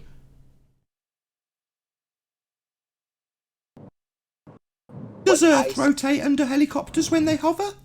RC Meisty? What I said, Nathan, was... my question. Does Earth rotate underneath, in brackets not a straw man, the demolition of his argument, does Earth rotate underneath a hovering helicopter to demonstrate an apparent deviation, as you must have on a rotating Earth? That's a false dichotomy. not a false dichotomy, it's a question. It seems I ask questions and get accused of logical fallacy by spastics, who don't seem to understand the difference between a question and an assertion with a logical fallacy. Because your question is an assertion. My question is a question. Does not. Earth... I've listened... Does Earth rotate... That's your fundy assertion, your claim, Earth's rotating. Does Earth rotate fundy with a religion about Earth rotating? I'm asking you a question about your fundamentalist religious belief in a sphere Earth, not making any assertions, not making any straw men, not making any false equivalencies, asking a question about your religious belief in a spinning Earth. Does the spinning Earth that must spin underneath objects in the second inertial frame of reference, does Earth spin underneath a hovering helicopter? And your stuck premise is the word underneath. Sorry, that's a yes or no question. Does the spinning fundamentalist bullshit sphere Earth that's supposed to be spinning underneath spin underneath something that's fundamentally not demonstrating anything spinning underneath it? That's my question. Yeah, you laugh it up, Fundy. I'll answer because you don't seem capable. No! That hovering helicopter's definitely not demonstrating the apparent deviation required by a spinning ball Earth. I love how you pigeonhole... He's talking through my conclusion every time now. It must be very triggering for you. Every time I get to the conclusion, you start talking. Yeah, Earth isn't... Oh, there he goes again. I'll keep doing it till he can actually listen, soak it up, take the pain. You can't... there he goes again. Fundy can't take the pain. Can't take the pain. Can't take the pain. It's very troubling for you. I'm going to say it at least once and hope that you listen. I know it's hard. I'm listening. I'm listening. Earth isn't... demonstrably isn't doing what it must to have Coriolis. Hovering helicopter... he can't do it, Fundy. Yeah, very you're triggering, in the very really troubling. is world now, buddy. It's hard, Darwin. It's very hard for him. I'll try again. Nathan. No, I hadn't even started. Didn't even get a breath in. I'll try again, Narcy Meisty. I know this is tough for you. You have a religious belief in an Earth that spins underneath to give you Coriolis deviation, and a helicopter that hovers is a very clean demonstration that there isn't any deviation. It's hovering, and the Earth isn't rotating underneath it, as it absolutely must if it's rotating. Because if it's rotating, you'd have a Coriolis effect, as asserted by the globe Earth religion. Earth's supposed to be rotating underneath, not as asserted by and he still can't do it. It's so troubling. The conclusion's very painful for fundies. I will get there at least once, R.C. Meisty. Nathan, I'm he really can't. open to... I can't listen to the full devastating truth about how Earth doesn't have Coriolis effect. How a hovering helicopter obviously isn't deviating because Earth's rotating underneath it, because Earth isn't rotating underneath it, it's hovering. He can't listen to that in its entirety, it's too hard. Is Earth rotating under a hovering helicopter, and if so, what speed?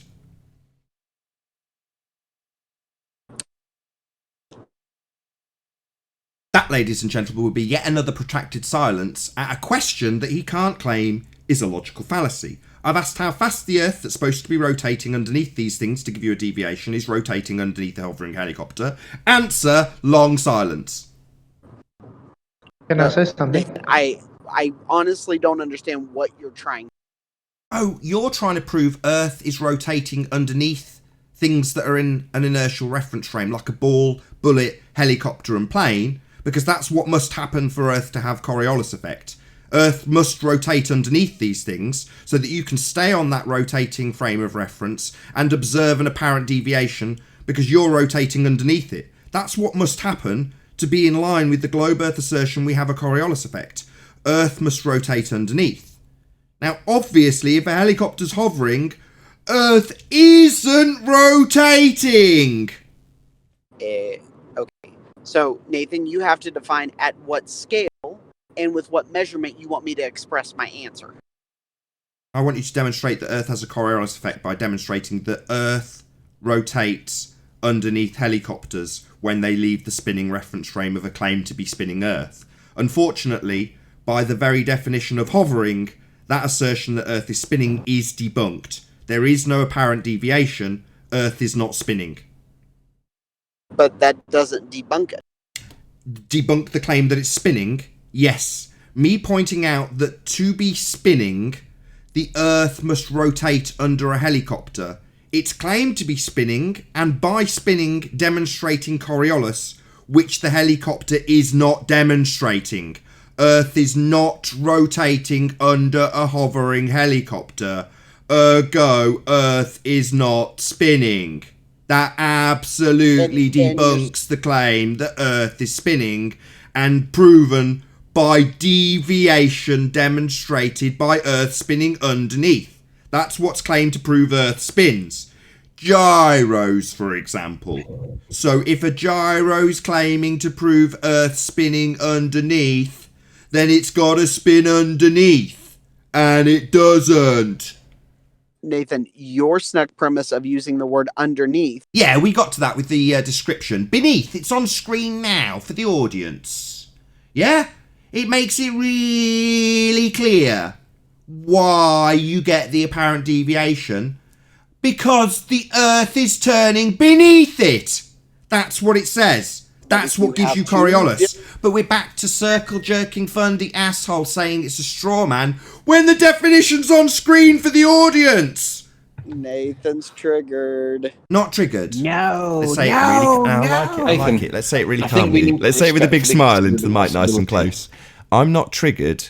You're claiming my focus on the necessary ingredient to have Coriolis, Earth rotating underneath, is somehow unreasonable when there's a definition on screen that says doing so because the Earth is turning beneath it. So it's not me triggered. That's your projection of your demolition. No, friend. You're just wrong. You keep interrupting me. You're clearly triggered because you can't wait to get your rebuttal in while I talk. Can I? Go ahead, for a Arwen. second? Right, but Nathan, Yeah, why can't the atmosphere move in lockstep with the Earth, yet the Earth rotate underneath? Why can't that happen at the same time? Because that's a contradiction in terms. It is? Yeah. Oh, maybe we could make that make them understand that a little better. They're in cognitive dissonance. They're holding two positions simultaneously at the same time. He believes Earth rotates underneath the inertial reference frame of a gyro, but simultaneously claims that they're travelling as one. So you can't have it both ways. Either Earth's rotating underneath to give you Coriolis effect in balls like Neil deGrasse Tyson asserts, or bullets like George asserts, and helicopters that don't demonstrate it, and planes that don't demonstrate it. You've got to have it with all of them, not just the ones with the short hang time. No, the ones with the longer hang time, with Earth rotating underneath it, or let's use the citation's words, because the Earth is turning beneath it, would demonstrate the deviation to a greater degree. But you seem to want to claim, R.C. Meisty, that we don't see it at all? Yeah, the longer you stay in the supposed second reference frame, the more Coriolis deflection there will be. Correct. The more the Earth rotates underneath, the longer you stay not attached to it. 1.5 hour flight time from Charlotte, North Carolina to LA if Earth rotates underneath to give you the Coriolis effect they claim happens when Earth turns beneath it. Maybe we're just too focused on this nuanced detail / necessary ingredients to have Coriolis. Maybe it's just too nuanced for these fundies to understand. Is this detail about Earth turning beneath too nuanced for you, RC? Nathan, perhaps we should just concede that this guy's a moron and just give up on him.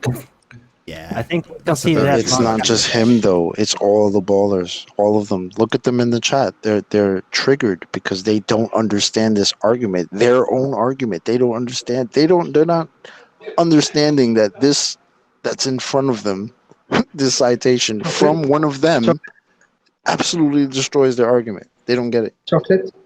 Yo. But look at hurricanes. It's hurricanes. Hurricanes. Turbulence. Hooray. We got George yesterday on Ranties, or whenever, a couple days. George admitted that planes do experience Coriolis. It's just minute. So see, now we're up to a third excuse. So the first excuse is the atmosphere we're back to spins. it's negligible. Okay, so first excuse. I don't know. I'm just spins. waiting for this alternative Rumpus. Coriolis effect theory that Go on, they're Chris. actually applying, yet don't really seem to realize it, as we uphold the real Coriolis effect description. So I'm wondering, what is their definition of Coriolis, if it is not the one that we've been presenting to them? Go ahead. If it's so, Hold on, everybody else except Chris, please. So the first excuse is the atmosphere spins, so therefore the hovering helicopter spins with the Earth magically. The second is if the helicopter or plane starts to actually move, it's underpowered and controlled flight, therefore it doesn't matter. And now the third is, well, it actually does matter, but it's just on such a minute scale that it doesn't matter. So all three scenarios represent a flat and motionless.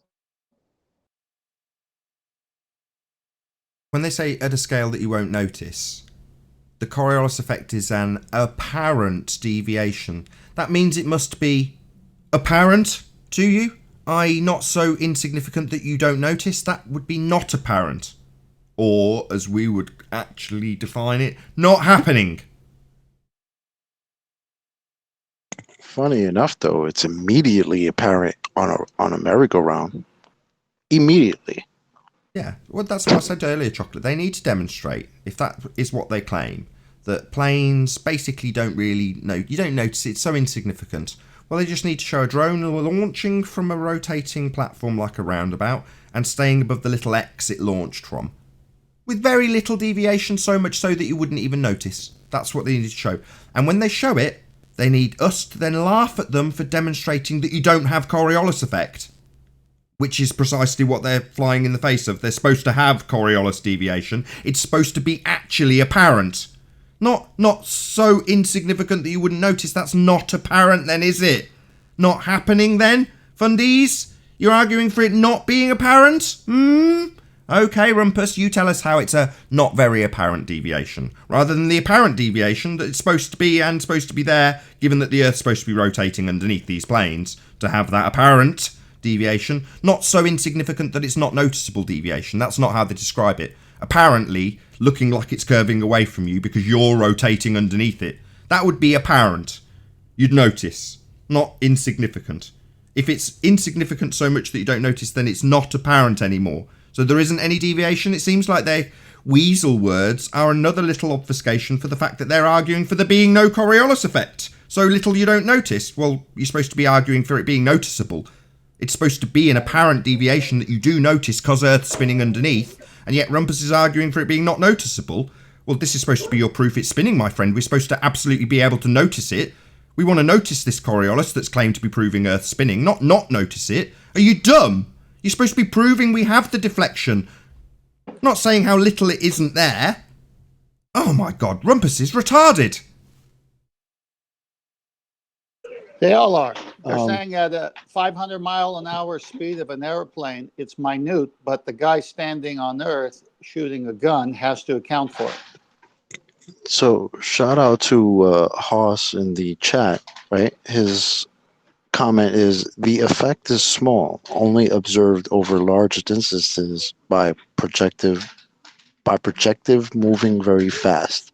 An aircraft does not experience it because it's being constantly corrected for by steering.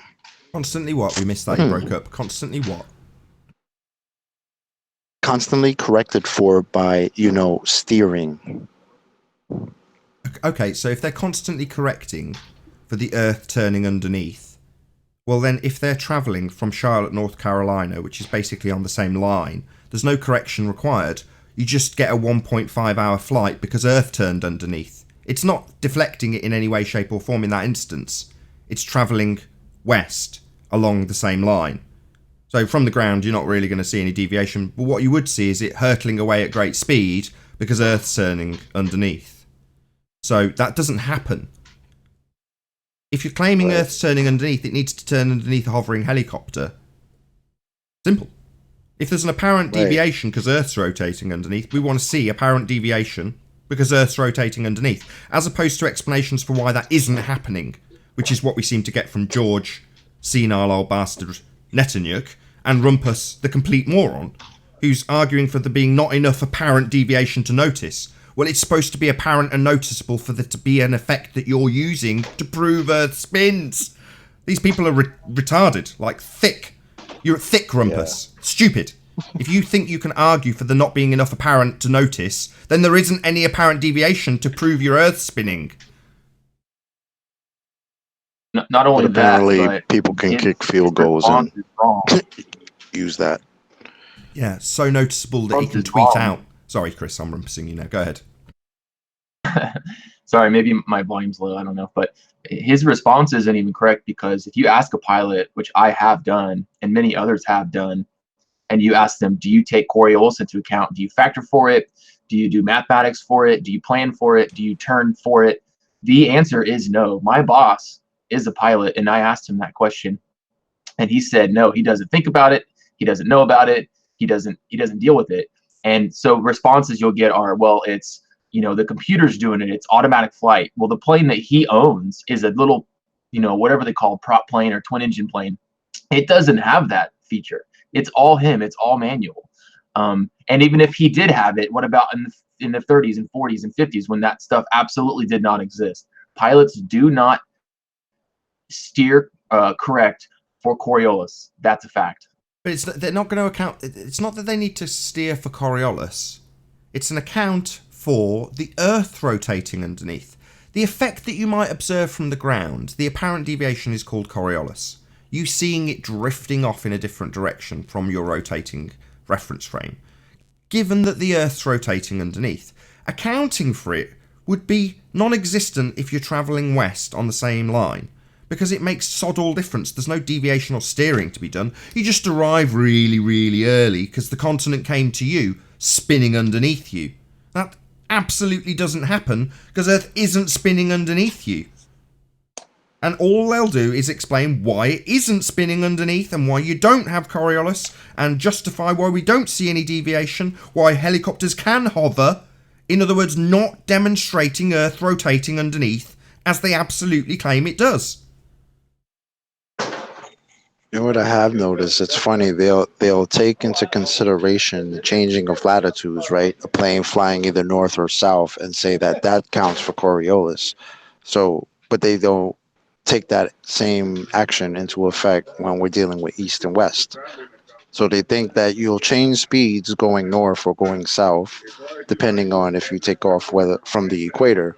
But if you're taking off from the equator, flying east or west, apparently they don't think that the speed will make a difference. So it's literally like double speak brainwashing. Can I have a quick say? Yeah, go ahead, Ranty. Wouldn't it be far easier, instead of having all these gizmos that account for Coriolis every 10 seconds or so and make these minuscule turns, wouldn't it be better to just change the heading from the start and just say, aim 15 degrees off your heading, knowing that the Earth will spin underneath and you will arrive at that destination? It would just get rid of all the need for all these sophisticated gizmos that apparently move the plane due to the Coriolis effect. Yeah, but I have a question. In the case, Go yes, ahead. Ranty, maybe that's the case, but in the case of a Charlotte to LA flight, there's no left or right accounting to be done. It doesn't mean you move your position. You take off in a straight line, you fly in a straight line, and that's the end of your journey an hour and a half later because Earth rotated underneath. No accounting needed to be done, just very happy passengers with hour and a half flight times, as opposed to the reality of a 4.5 hour flight time because Earth isn't rotating underneath them. I have a question. Go ahead. We're just about to round out, so it'll be the last thing that's said on the live show. Stay tuned if you're watching on Nathan Oakley. Go ahead, QE. I don't want it to be rhetorical. I want to know how a not real deflection needs to be accounted for. There is no deflection. Why is everyone saying that planes need to account for a not real deflection? Can somebody please tell me that?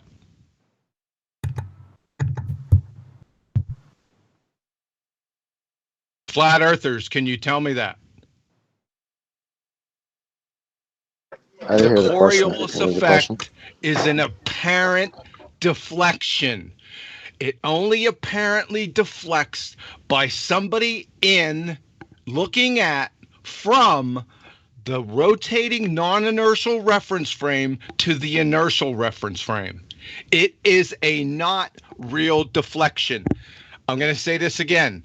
It is a not real deflection. How do you account for a not real deflection? You don't. You don't. Flat earthers. You don't. Oh, but see, it's confusing because there is two movements. You don't know the arguments, flat earthers. You're part of the John, problem. let me. Come on, Chris. I'll keep the live show going just to get an answer, as it was specifically designated non-rhetorical. Go ahead, Chris. So, I mean, to me, it's confusing then because you say one reference frame is inertial, one's non-inertial. Well, but in both instances, there's movement, most likely. So if you're on a rotating platform and you shoot a bullet, the bullet's moving and the rotating platform is moving. So if you're in a helicopter or a plane flying, you're moving, while at the same time the destination is moving. So if you're flying and underneath you is moving, don't you have to correct for that? Hold on. You have the wrong emphasis on the wrong syllable. You need a... Go ahead. I was just going to say, just to concisely summarise the problem that QE is highlighting. Someone on Skype's causing feedback. QE. Causing feedback. Anyway, the problem that's being described is the effect described as the Coriolis force. That force isn't real. To observe the not actual deflection, you, the observer, will remain on the rotating platform to observe Coriolis effect. So if you have a situation where you are on the plane, then Coriolis effect is irrelevant because you are not on the rotating platform observing an apparent deviation. Therefore, the only instance that's of any concern whatsoever to the guy in the helicopter or the plane is the fact that the Earth is rotating underneath. If it's rotating underneath, and they'd have to account for that in a very big, real way. But the Coriolis effect isn't relevant to the guy in the plane because the effect is observed from the rotating platform. You staying on the platform and looking at the ball you throw off the roundabout is you observing the Coriolis effect. A fly that's sitting on the ball doesn't give a crap that you observe it seeming to curve. It makes sod all difference. So the only time Coriolis effect is relevant is if you are on the non-inertial spinning reference frame observing the apparent deviation. Coriolis is the apparent deviation. You got it. Are you catching it, flat earthers? Hello? With that, I'll say if you are watching this on the Nathan Oakley premiering stream, then stay tuned as there will be an after show to follow. Unfortunately, if you are watching this live on Nathan Oakley 1980, this is where we bid you farewell. There was a few after show, or just before the after show, super chats. So another shout out to Flatulent Unicorn who says, "Smash the super chat, you filthy fundy fuckwits." Indeed. Thank you for the super chat, Flatulent Unicorn. Really appreciate it. And MC Universe, who says, MC Universe Sacred Truth Keeper says, "Proof Earth isn't spinning. Just go outside." Indeed. So with that, a huge, massive, enormous thank you to all of today's live panel for making this live debate possible, and of course a massive thank you to all of you in the audience for smashing the super chat, liking, commenting, sharing, subscribing, and all that good stuff. Be sure to check out nathanoakley.com and the Flat Earth Debate Forum to keep up to date with the community debate. Stay tuned if you're watching on Nathan Oakley premiering stream. I've been Nathan Oakley, and I'll see you all in the next video. Oh, what a day! What a lovely day!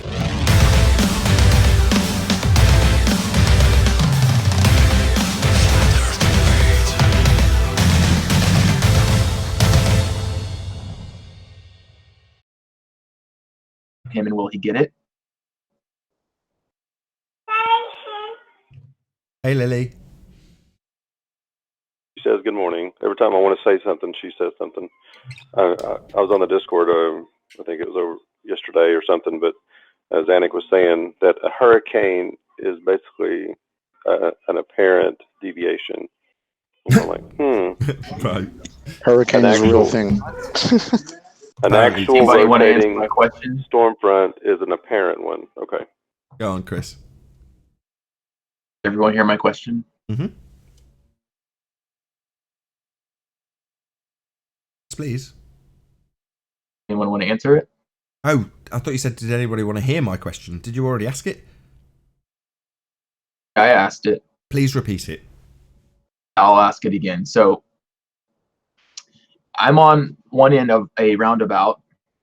I have a friend who's on the opposite end, 180 degrees across from me. The roundabout is spinning. What do I need to do to get him? I have a tennis ball in my hand. What do I need to do to get him that tennis ball? Do I throw it directly straight at him, or do I have to account for the spin and maybe throw it to the left? If you were going to throw it through the inertial reference frame, then yeah, you'd have to lead him with the ball throw, correct? But you could just roll it on the I was just going to say, if you roll it on the ground, it'll go straight to him. But if you're going to throw it in the air, you would have to actually, take that into account. Actually, YouTube is actually weird. Look at this. I had Paul first. That's the reason. Hold on, Paul, then Arwin. Hold on, Chris. Actually, the ball would, because there is an angular momentum issue, the ball would still deviate because the ball would start rolling underneath the roundabout. So you'd still have to, even in contact with the roundabout, you'd still have to account for that. I mean, that 1960s video shows that because the puck is in contact with the table, but he still has to account for the table spinning underneath of it. So you still would have to account for it, even if the ball is in contact.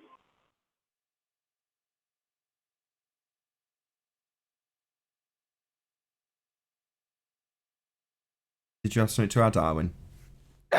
Just YouTube was acting weird. It kept on auto refreshing the page. I saw that. For no reason. It was doing it on mine, and then I noticed on your thumbnail that yours was doing it as well, which I was like, oh, okay, I'll stick that up on screen.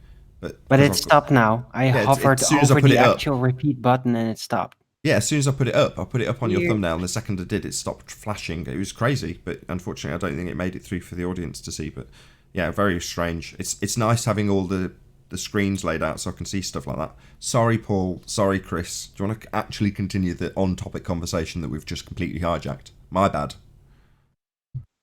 My whole point is, if you're in the I was getting these confused. The inertial reference frame, like if you're the ball in the air or the plane in the air, you do have to account for the motion. If you throw the ball straight across, it will. No, you don't. Hold on, he's right. You don't know what the Coriolis effect is. No, he's. You have to account for the motion of the Earth underneath, but you don't have to account for the Coriolis deviation because that's something you'll observe on the ground on the spinning reference frame. So yeah, you'd have to account for the Earth spinning underneath. Well, the reference frame from the air layer will be different, and that's gonna cause actual deflection. And isn't that part of the discussion as well? The only not thing just the apparent effect of Coriolis. I want QE's point to be cemented home. When you say account for deviation, the implication thereof is you are saying the plane's accounting for Coriolis force, or Coriolis effect, or Coriolis deviation, when it isn't, because the Coriolis effect is observed from the non-inertial spinning reference frame. You on it, seeing the plane seem to curve, is Coriolis effect. As opposed to the pilot having to account for Earth rotating underneath, giving the guy on the ground Coriolis effect. But the guy in the plane isn't accounting for Coriolis effect. He'd definitely have to account for the fact the Earth's rotating underneath him, though. Right. Precisely. So Chris is correct. We're at odds of terminology. We're using Coriolis as a catch-all, right? For a north, south, east, west catch-all. So if you're using the term, No, but in general, no, John. My argument using for the term the Coriolis, 50,827 yeah, time it's is not the core. Jeez, oh man. Go ahead. Go ahead. Will you stop talking now? You're over talking me. Go ahead. Coriolis is an apparent deflection, but if you're in an airplane and the thing below you is moving, it's actually moving. So you have to do something to catch up to that movement. That's correct. That's absolutely correct. The only issue is the word Coriolis. When we're talking about the plane and the Earth rotating underneath, we're not talking about Coriolis anymore. We're not talking about a guy on the ground observing the plane deflect. And the plane hasn't got to account for that anyway. The plane's not got to do anything to do with Coriolis effect. All it's got to be concerned with is the fact the ground underneath it's rotating, and that's nothing to do with Coriolis observations of things curving from the ground. That's the point. Right, they claim Coriolis because it should be there if the ball were if the Earth were a spinning ball. The point is, it isn't. So they have no basis to claim it in the first place, but they still do it because they have to. One more way. Let me try it one last way. To have the effect that they claim you would observe from the ground, this apparent deviation, you'd first have to overcome the problem of the aeroplanes having to account for the ground moving to observe that effect from the ground. Now, the fundies argue about the effect like it takes place in the air. They argue like it takes place in hurricanes, when in reality, the effect from the ground, the Coriolis effect, isn't anything to be concerned with.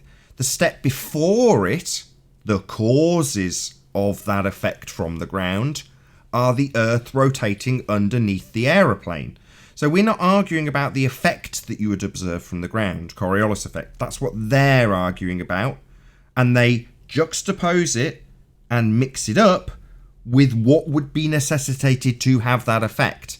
And then after they've asserted they have Coriolis, they argue against the causes. So they argue against Earth spinning underneath, when that's step one, to then observe the effect of Coriolis from the ground. Yeah, well said.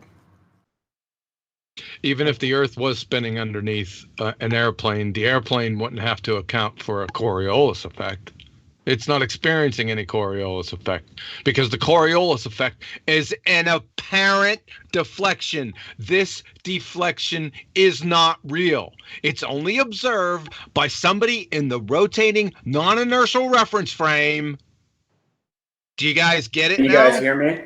Yes, we hear you. It's all about the visuals, but I think become Nathan, about the Nathan's got presupposed it. spin of the Earth. One or the other. Nathan's got it. He understands that it's basically we're at odds, terminology odds. It's like saying planes need to take into account rainbows. Can I just add something real quick, if you guys don't mind? Yeah, go on, Babs. I don't know if Arwin had anything to add beforehand, though. Go ahead. Arwin, do you have anything to add? No. Go ahead, Babs. I just want to make a quick point. Please don't interrupt me if possible. Okay, so I heard, and I actually looked it up somewhere, that Earth spins faster at the equator. And what I've done is I've just posted this picture in Discord. I'm not sure if you guys can see it or not, but it shows a circle with inner circles, and each of them are numbered from 1 to 4. So what they say is that on different latitudes on Earth, that the Earth spins at different speeds. At the poles, it's slower, and at the equator is faster. So my question is, if these lines on this circle, can everybody see the circle? I haven't got it presented, but I know what you're talking about. I can easily conceptualize it, so carry on, please. Visualize it? I see it. Okay, so you see it, right? So is there ever any time when assuming that all these lines are attached together, right, on a surface, is there any ever going to be any time when number 4 is moving faster than number 1 or at a faster rate if they're all attached together? Yes. Depends, angular or tangential. Hold on. Tangential velocity or angular speed? I'm talking about specific points on these latitude lines.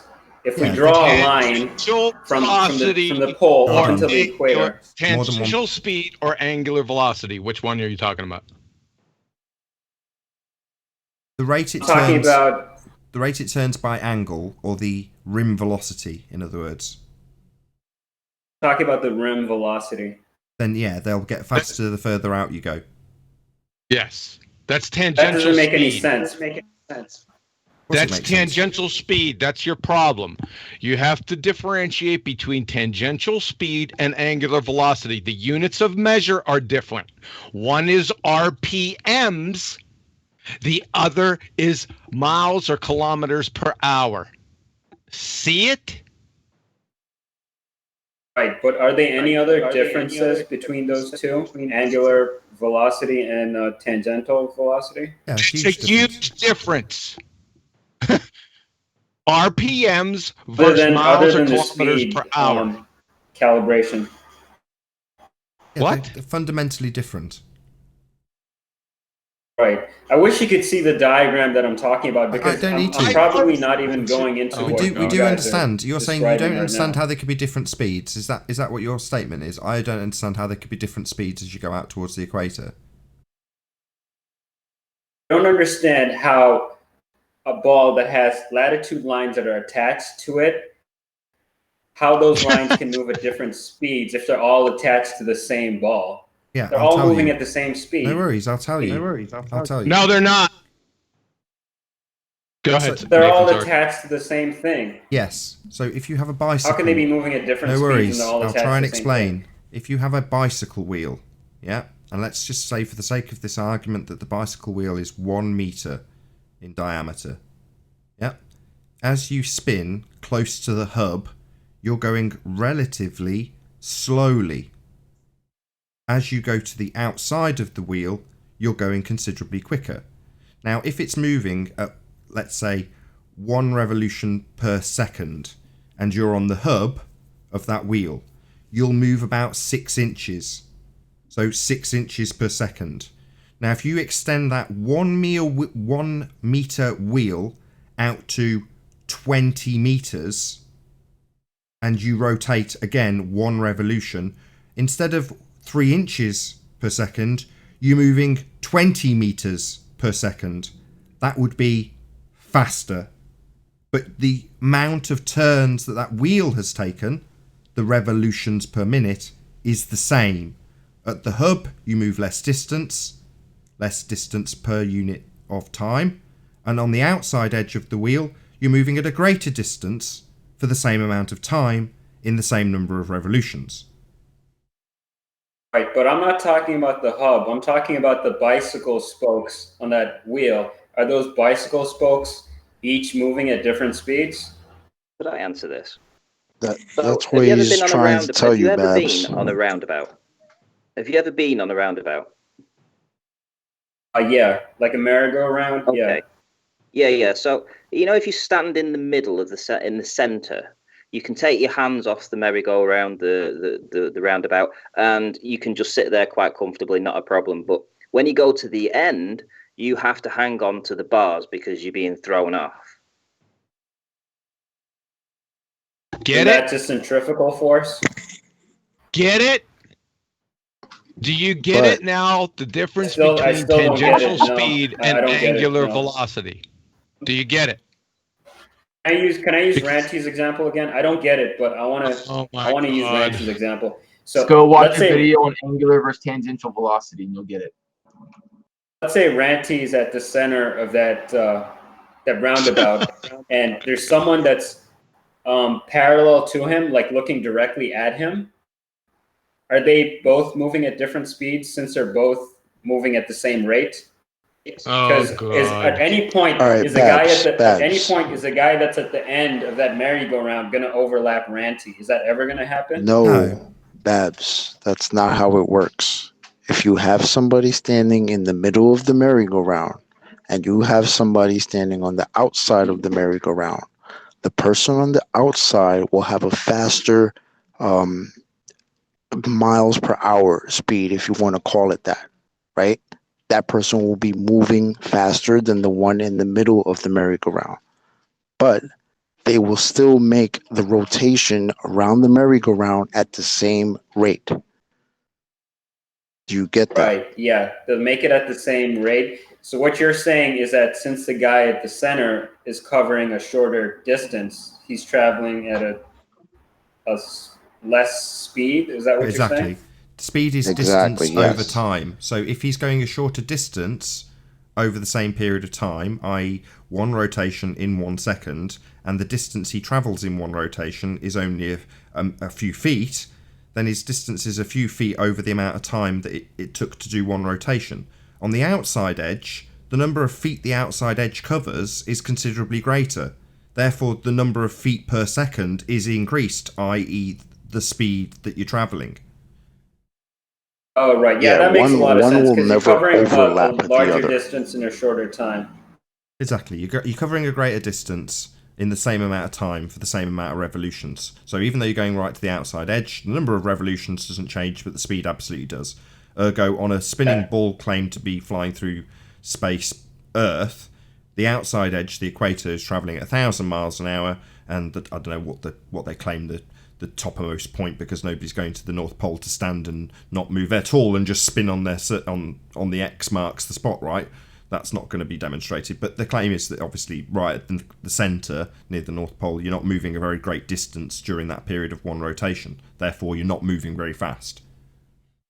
The part that confused me is that they're making the same amount of revolutions. So I was just thinking that they're moving at the same speed since they're doing the same revolutions. But the distance is the factor in this example. That's deliberate. Right. That's why I said in the beginning, right? You're confusing angular velocity with tangential speed. 2 units of measure, 2 completely different concepts, and neither have anything whatsoever to do with the Coriolis effect. Thanks. Right. Yeah, were you just asking this because you're just confused, or were you trying to tie it to Coriolis somehow? I was asking this because I was confused. I was watching Ranty talk to George last night, and I think this point came up. Ranty's the one that brought it up, so I was just trying to understand how it works.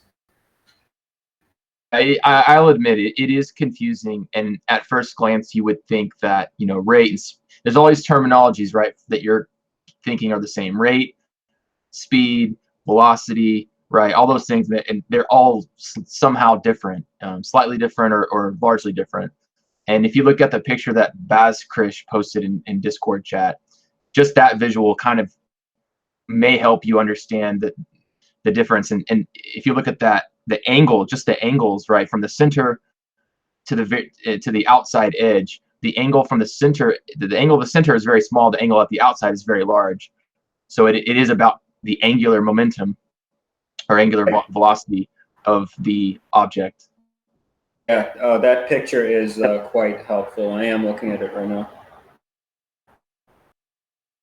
And can I just say thank you for tuning in to watch the show? That's 2 people that said they watched the show yesterday, so thank you very much.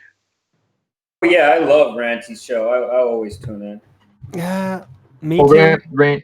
I was supposed to go to bed, but I kept hanging around because it was hilarious. I sent people from my stream, so during the recording of yesterday's show, so in the same way, obviously, this is going out to an audience at about the same time Sleeping Warriors doing a presentation. So, you know, go and check out Sleeping Warriors presentation. If it's garbage, make sure you come back. But I was shouting you out for that show while the other show was going on, and I said, oh, if I'm around, I'll put the live stream chat in, and I did. You know, so anybody, you know, I watched my numbers drop, but nevertheless, they got an advert while the show was live during a premiering stream. So, you know, I intentionally sent people your way. Well, thank you very much, Nathan, then. I do appreciate you doing that. Thank you. Ranty, and as much as I agree with a lot of the other listeners who just, it's almost painful to have to listen to George and Rumpus speak and draw and do their diagrams and math.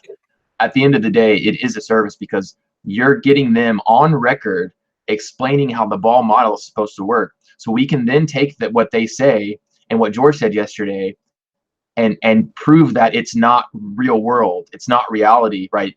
You can prove it on a whiteboard with math, but when you say the plane does have to take Coriolis into effect, or they call it the turn of the earth, or whatever you want to call it, because the earth is moving underneath supposedly, but then you ask a pilot, do you take that into account? And they say no, right? That's reality. Reality is they don't take it into account. But George yesterday on your show said that they do take it into account. It's just minute. They don't even take minute changes into account. How do you have to take an apparent deflection, a not real deflection, into account, please? I'm talking about Coriolis then, John. I'm talking about the supposed movement spin of the Earth underneath an airplane. They're talking about the Coriolis Yeah, but effect. the thing is that I'm that not talking about apparent Coriolis. deflection. See, this is where George fucked up. That apparent deflection is not apparent to the plane, right? It's only apparent to you if you're in the non-inertial reference frame. That's it. It's a real motion. What's a well, real obviously motion? the Earth's not actually spinning, so we don't have to worry about that. What's a real motion? If the Earth were spinning underneath the plane to the plane, there would be a real motion of the Earth that the plane or the pilot would then have to take account. No, if the Earth was spinning, then that's a real motion. You're confused. You don't know what the Coriolis effect is, and you're confusing the causes with the effect. I'm not confused. I do know what Coriolis is. That's why I said earlier it's a issue with terms and definitions. I didn't say Coriolis. I said the spin of the Earth. If the Earth is spinning, if there's a plane in the air, say I'm at the equator flying due north. If the Earth is under me spinning, I can't fly due north. I have to fly north and east to get to New York or whatever, right? Or California or whatever the scenario is. Like the Earth is moving. Right. If you're right, that's not the Coriolis effect, is my point. Right. That's the problem. Let's Chris. move on from this. No. We can move on to. I don't want the crosswire to go and unsmoothed out or whatever the analogy is. So the problem is, Chris, that the effect comes after, and we always argue with them about the effect. The Coriolis effect is the argument and how it starts. To have the effect, you've first got to have the causes, and the causes in this instance is Earth turning underneath, and that's where you're starting your explanation. But at that point, there's no requirement to even use the word Coriolis. I know you didn't, but so many do, and your point is that the convolution of those terms is where they get away with their doublespeak. I know you're not doing it, and while you were saying it, you were correct, but being corrected on the assumption that you're talking about the Coriolis when you didn't actually mention it to that point. So I'm not having a go at you either, QE. I know your point, and it's perfectly valid, because most people, not Chris in this instance, will start their explanation about the plane having to account for what? The Earth turning underneath, the cause of the Coriolis effect, whilst detailing an explanation in the context of Coriolis effect, which it isn't. It's one of the causes that may, in turn, lead to an example that gives a guy on the ground Coriolis effect. But at that point, it's just, so you claim Earth turns under planes. Nothing to do with Coriolis effect at that stage. That's his point. So, yeah. Right. I think we might be talking past each other at this point. And you're right. It is a conflation of terms, because the argument has been used and abused for so long that people are so confused that the argument goes down the drain really quick, and the audience gets lost, right? Not the ones who know, because I don't get lost. This is up another pretty slightly simple. different subject. Slightly different subject from Mr. Air is not the atmosphere. The train wreck rumpus stated yesterday that the second law of thermodynamics doesn't apply to the Earth. Just wanted to bring that up for you. Among Wait, other what? things, he was so over the place. Where does it apply to then? The second law that's fair. of Once the thermodynamics series, he had a does not manic apply episode, to the and he Earth. had the Lots of craziest rumblings. things That's ever. a fair statement, because I will translate what he has said. The second law of thermodynamics does not apply to his reified model. That's what he actually means. Ergo, it doesn't work. His model, that is. Not Earth. It absolutely applies to Earth. It's a natural law. But it doesn't work with his model. So when he says Earth, he means his reified model. And the sun, the greatest entropy generator known to man, reduces entropy on the Earth. But the second law doesn't apply to the Earth. These people should be institutionalized and forced lobotomized at the Dunning-Kruger Institute. Sorry, did it's you just just a say, joke, folks. Did you just say Rumpus claimed the sun decreases entropy? Is that what you just said? Yep. No, that's what they said. They claimed the sun decreases entropy. Yes. And second law has no effect. Andre, I just want to get absolutely clear that that is what they said. It's the sun decreases entropy. I just want to get absolutely pegged down. That is what they said. The sun decreases entropy on the Earth. These people are, Yep, at a 4 hour fundamental show, level, check it out, people. stupid. It's the sun. I had this argument in the chat the other day with Right the Hand, and he's trying to force the position on me that I say it's a decaying ball of gas, and I'm like, no, I've said it generates entropy. It's causing entropy increase, obviously. Now, I don't need to declare what the sun is to state the bloody obvious that it's increasing entropy. Me saying this under the stupid assumption that this was plain and obvious to anybody who experiences life. That the sun's increasing entropy. It's causing stuff to decay. It's not decreasing entropy. Are these people literally that stupid? No, they're Dunning-Kruger. It's Dunning-Kruger. I told you they need forced lobotomized, man. Also, sorry to keep going on about this. I'm sorry, everyone else. Let me get it straight. He's described firstly a fundamental inaccuracy in the sun decreasing entropy wrong, but while simultaneously saying the second law of thermodynamics doesn't apply when that is entropy. Right. Yes. These people seem more and more stupid to me as days go by. I'm sorry, I know Ranty's on the call. He started off by saying, according to them, they are the most educated people in this argument. And I was like, are you joking? At a fundamental level, George is senile. Did he say that? Who said that?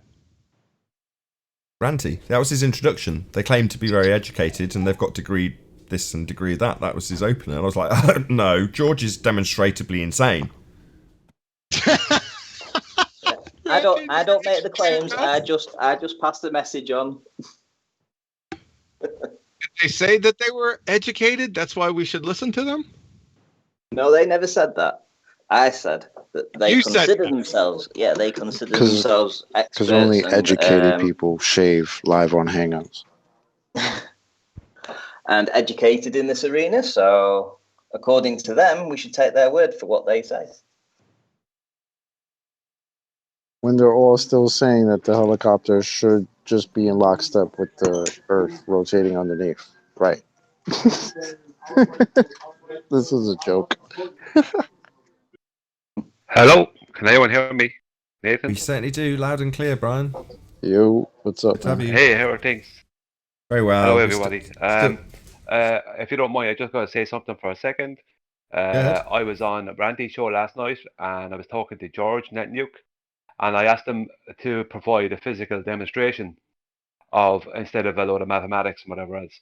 And he said, I asked him for a physical demonstration. He said I could maybe set up a thing where we use snipers and I would then prove it to myself with snipers that there is a Coriolis, because they'd have to account for it. And I said to him, if Quantum Eraser is listening, I said to him, Quantum Eraser, I said has 2 decades of ballistics, military ballistics experience. I said he completely discounts it. And George Netnuke said, you can't trust him, kind of stuff. And he said he has a sniper that would refute what Quantum Eraser has to say. And I told him, I said, go and talk to Quantum Eraser. And he said, I won't go on to Nathan's show. And I said, but Quantum Eraser has his own show now. He said, well, I still won't go on there. I'll go on to something that's independent. So he's basically saying that Quantum Eraser, he's basically saying that you are not real deal. Didn't say you weren't in the military, but he said you can't be trusted when it comes to Coriolis. That sounds bitch made. You want to reply to that, QE? No worries. So where he's making an assertion directed at, I know you've utilised QE in his descriptions of making shots at 1,500 yards, etc., 1,200, 1,500. The assertion that there is a Coriolis effect from George in that regard. So according to George, snipers account for the Earth rotating underneath the bullet. That is his claim. So you've got to ask yourself, if he's claiming Earth rotates underneath for the guy with the gun still in his hand on the rotating reference frame to watch the bullet appear to deviate as it travels in a straight line and the Earth rotates underneath, then the Earth would be rotating underneath a hovering helicopter. So a helicopter next to that sniper lifts into the air and the guy fires the gun. The amount that he sees that bullet deviate by would be the amount that the helicopter also experiences the same Earth rotating underneath it. The only difference being that once the gun and bullet situation is over, moments later, the helicopter's still freely hovering to demonstrate that deviation of the Earth continuing to rotate underneath the helicopter, like it was rotating underneath the bullet for there to be an apparent deviation according to George. The problem is that after that minute second has elapsed, where he occurs there's an apparent deviation as the Earth rotated under the bullet, it hasn't rotated under the helicopter. The helicopter's still hovering, and plane durations, their times haven't been shortened massively, travelling west as Earth has rotated underneath. Oh no. It seems they've only got these fleeting examples of Earth rotating underneath that are immediately debunked by things with a significant hang time, clearly demonstrating the Earth isn't rotating underneath. And upon having that example pointed out to them, they'll start explaining precisely why the bullet shouldn't deviate at all. Earth and atmosphere are travelling as one reference frame, so there shouldn't be any deviation in the bullet whatsoever. Oh, well, the deviation is so insignificant you wouldn't see it being apparent, even though Coriolis is an apparent deviation that you're supposed to observe. So they launch into doublespeak upon having it pointed out that the helicopter's not demonstrating any deviation, and the planes aren't demonstrating any deviation, and the hang gliders aren't demonstrating any deviation, and the drones aren't demonstrating any deviation. In fact, all of this list that would, should, and absolutely must demonstrate deviation don't demonstrate deviation. They launch into arguments against their own rhetoric of having Coriolis in the first place. Well, their argument has moved on a little bit since by saying that planes are aerodynamic and powered, and they interact with the atmosphere and get pushed along with it. But bullets, because they're very dense and very small and travel at a very fast speed, they don't have any interactions with the molecules of the atmosphere, so they're not being pushed along. Are they not all in the inertial reference frame? If they're not being pushed along by the air, then they're having no interaction with the air. If they're saying a bullet is less aerodynamic than a plane, they're also suggesting that because being powered and aerodynamic means you overcome Coriolis effect, then I need to see that demonstrated with a drone taking off from a rotating reference frame and not experiencing Coriolis, because all of those arguments you've just detailed when you say they've moved on, Ranty, are arguments against there being any Coriolis effect for aeroplanes at all. So they're saying aeroplanes don't exhibit this effect we say they should exhibit. That's their argument. That's not evolving. That's double speaking. Can you Just so you know, Jazzaconda backed up Hold on a Brenda's second, argument. Good question. How can you overcome a non-deflection? That's it. How can you overcome apparent forces that aren't actually forces? You don't need to overcome a not actual force of anything. So Jazzaconda this morning was backing up Brenda's assertion that a glider can be considered powered flight. What would it matter anyway? I don't know. I'm just saying. It doesn't matter. It doesn't matter. I know. It's what's just happening. Let me show you what's happening here. See, you're in a stream and you're a trout, and there's a really hot trout that you're checking out. I mean, she's smoking, right? And you're following her, and at the corner of your eye, there's a little twinge of light that you see. So instead of going after and chasing the hutty trout, you go over and see what that flash of light is, and you take a bite and you get a mouthful of treble hooks. That's what you guys are doing. You need to understand the damn arguments and stick to them. Right? Because you just confuse everyone when you go down their inane path. Understand what the Coriolis effect is. Understand what its causes are. Right? And think this through. This is third grade reasoning. I'm not asking for much, but I'll tell you what, I'm getting sick and tired of wasting my time explaining this for 3.5 friggin' years. Can I just ask? So, flat earthers, be on the lookout. Just ask, would everyone agree that QE sounds better? Audibly better? Yeah, he's alright. Sounds alright. New mic coming. Well, no, I had a fiddle with his EQ, fiddle with a little bit of compression there, a little bit of EQ there. I think he sounds better. Nobody gives a shit, clearly.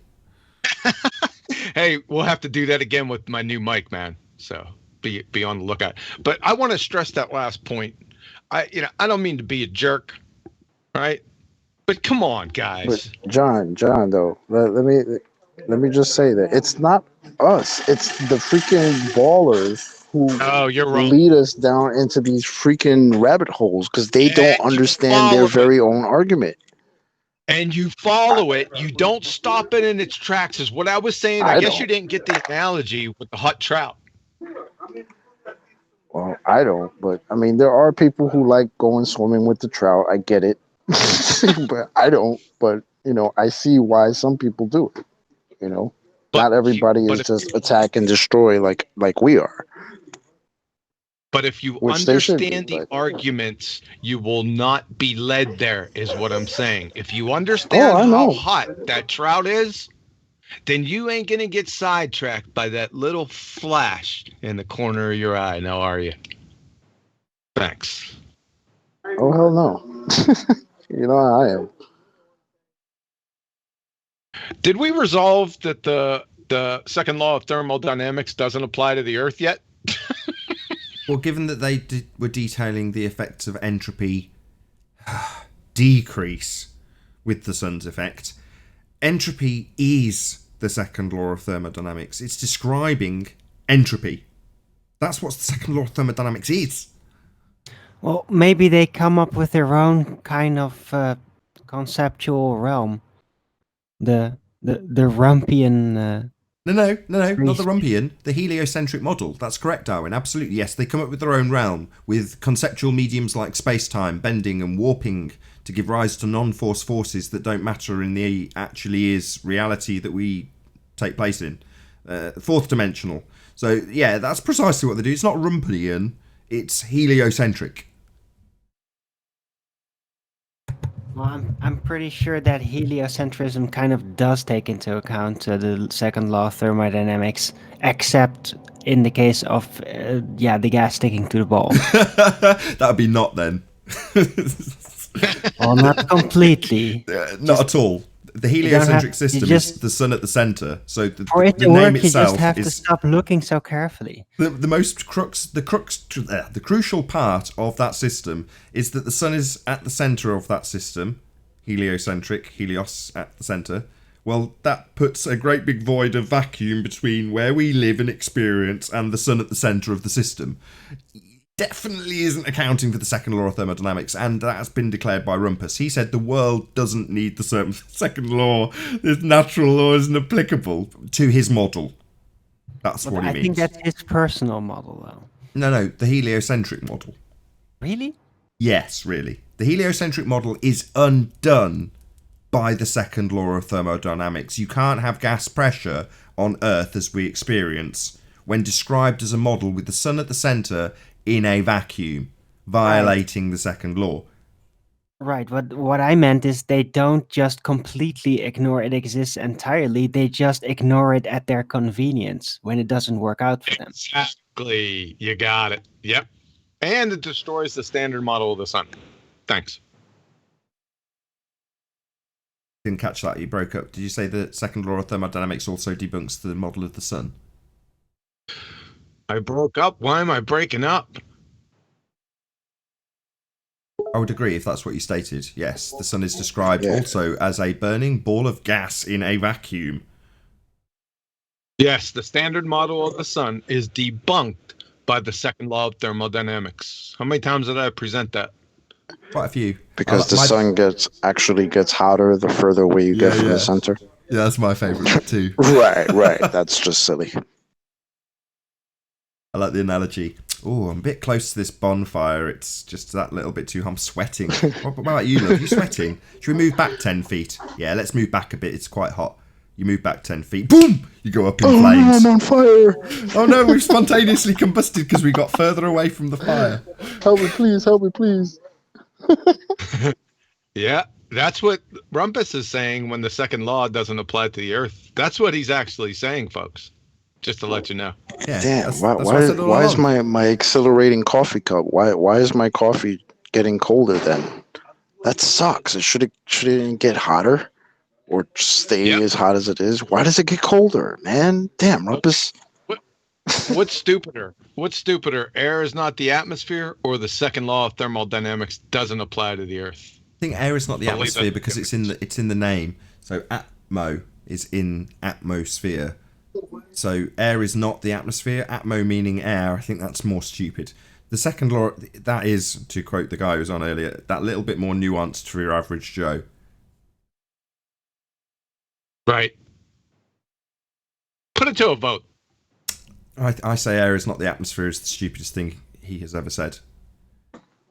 Yeah, air is not the atmosphere.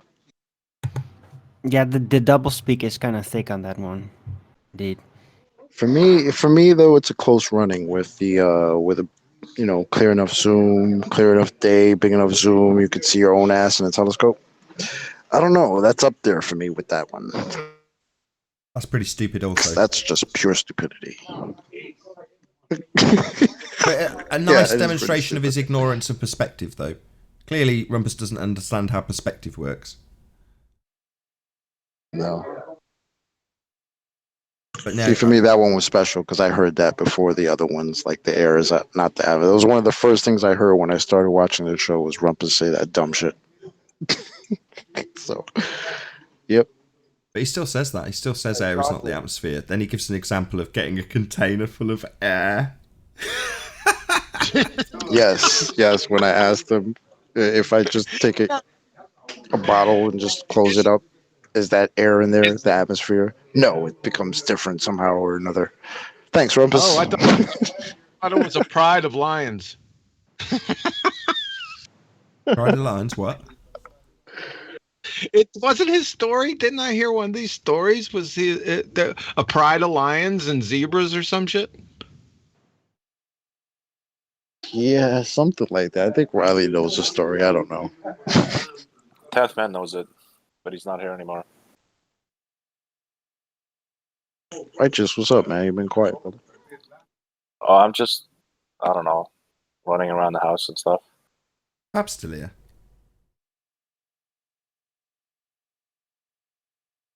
He's still here. Which side of the fence are you on, Babs? Righteous, I'll say you did good yesterday on Discord when I was listening. You did good. He was just about to reply. Thanks. He did come off mute. Go on, Babs.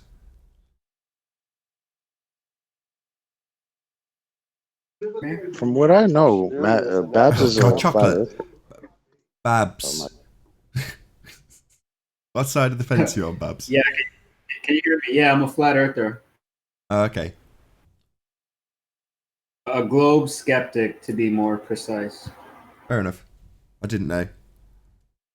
You're good at you're good at posing questions that are from their side. I suspected you were a flat earther, but you're good at posing their questions in quite a concise way.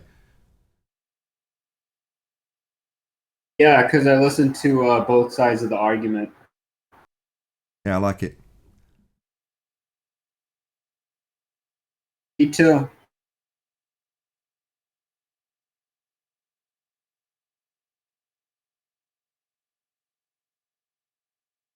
Hey, make sure you watch the show today. Here, shameless plug for QE today at 2 p.m. U.S. Central, 8 p.m. UK. There is a show on Quantum Eraser channel. If I'm not mistaken, it's Allie B. Stung. What did he do? Wow. Or B sphere. Was he talking about satellites by any chance? I don't recall. It's a longer hangout. I don't recall that was brought up. He might have. I haven't listened to it in a while. I have to tune in. So that went out, if you're watching this tonight, on Nathan Oakley a couple of hours ago on Quantum Eraser channel. But he does have a... Sorry to talk about you in the third person. He has a fairly set schedule. Tuesday, Thursday, 8 p.m. UK, 2 p.m. Central Standard. There's a show going out on Quantum Eraser. So regardless, either go and check out that, which premiered a couple of hours ago, maybe a little bit longer, 2.5 hours ago, on Quantum Eraser. Subscribe, and then this coming Thursday, there'll be another show at 8 p.m. UK, 2 p.m. Central Standard.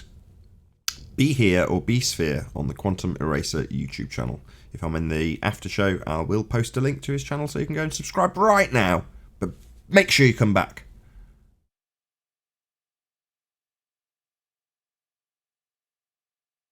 That's a shameless plug. Not bad. You needed to do it while the live show was running, though, because you come just before the live show ends. Just think, as soon as you get in, just think, I need to plug my show. I don't want to be so overt as to disrupt the show, because we were in such an intriguing discussion concerning correcting for an apparent deflection, a non-deflection. It was. I didn't want to ruin that. The Coriolis argument turned around, QE, when you phrased it as follows: I'm not talking about the Coriolis effect. I'm talking about the causes of that effect. First comes Earth rotating underneath. Then comes you observing a deviation that isn't really occurring from the spinning reference frame of the claim to be spinning Earth. So the first step is Earth rotating underneath objects in the inertial reference frame. That'll be balls, that'll be helicopters, drones, planes, and bullets. Anything, in fact, in the inertial reference frame having left the spinning reference frame of a claim to be spinning Earth. So it's step one: what will cause the effect the fundies call Coriolis on Earth? The cause will be Earth rotating underneath.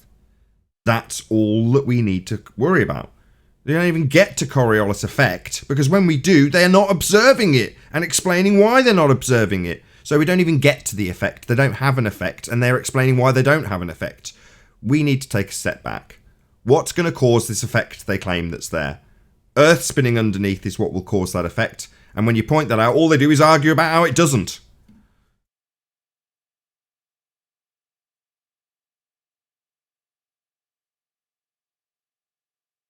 Did you catch RC Meisty, QE?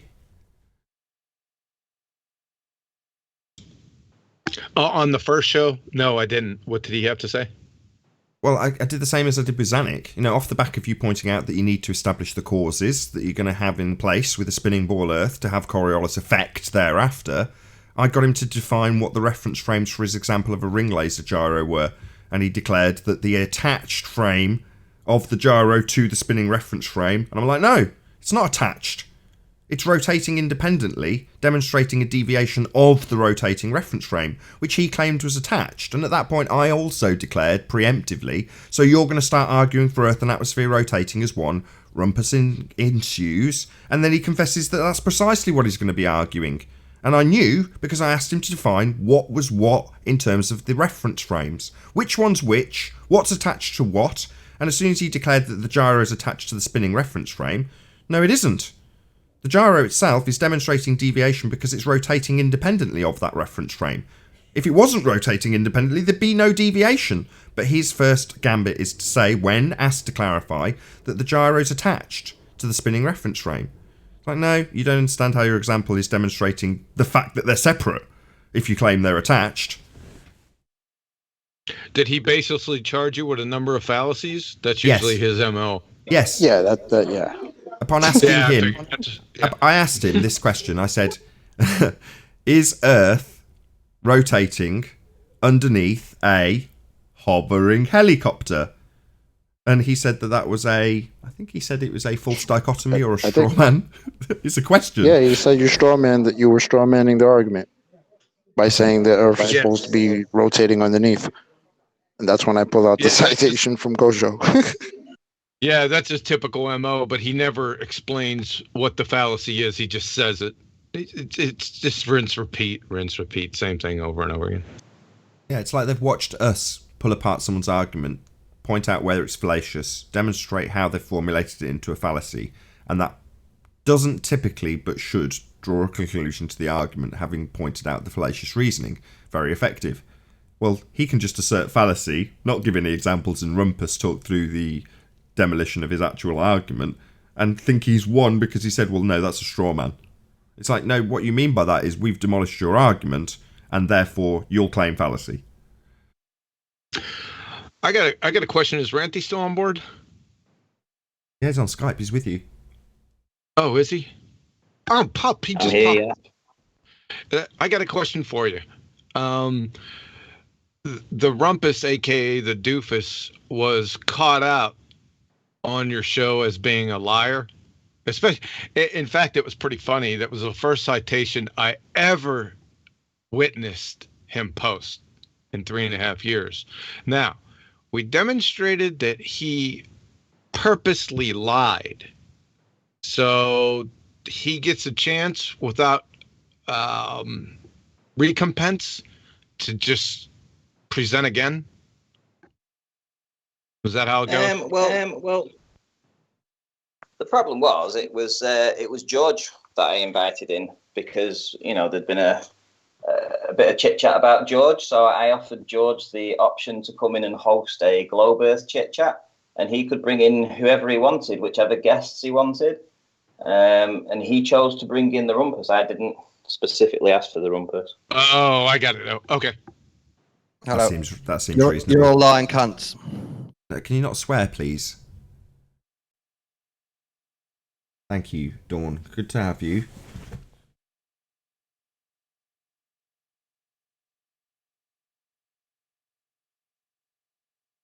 A lot of people in Discord.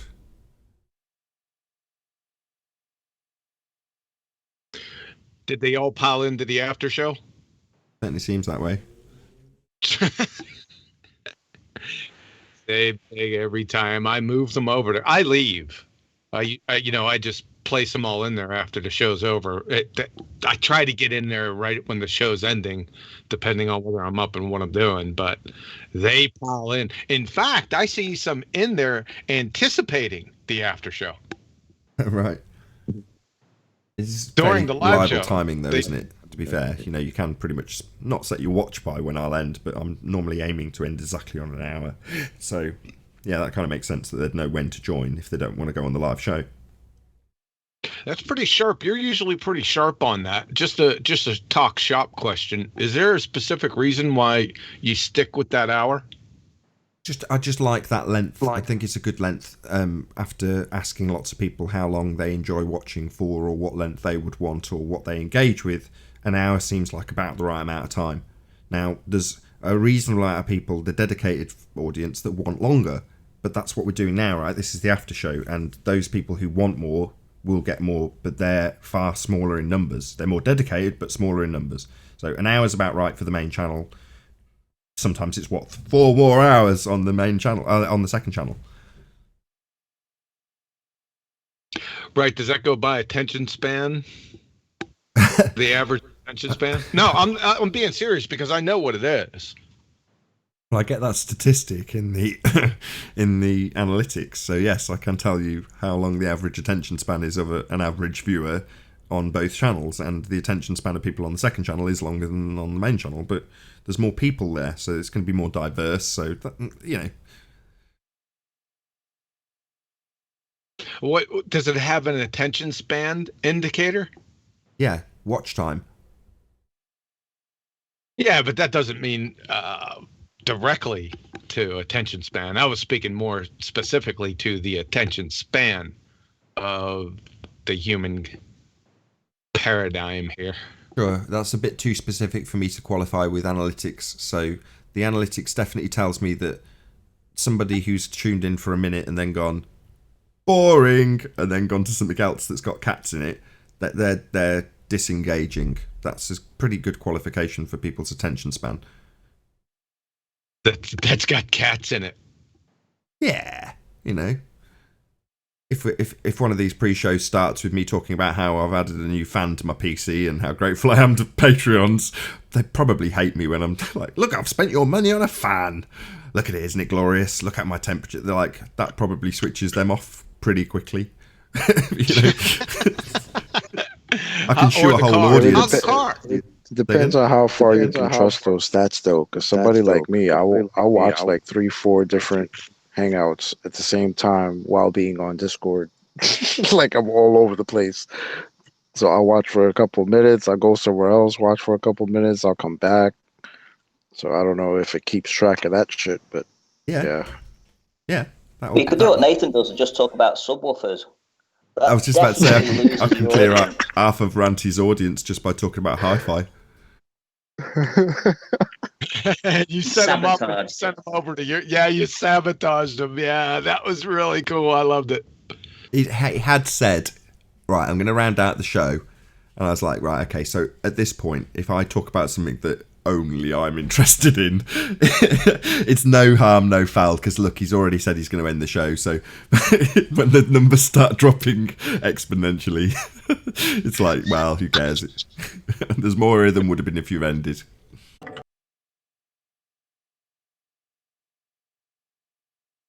I actually got a few people contact me directly about that conversation. Oh, by the way, if you put your subwoofer on your chair and then crawl around on your sofa on your knees, you can figure out where the best place for the subwoofer is. I was like, look, mate, I'm way ahead of you. I know about the subwoofer crawl. But somebody actually was interested in it, Ranty.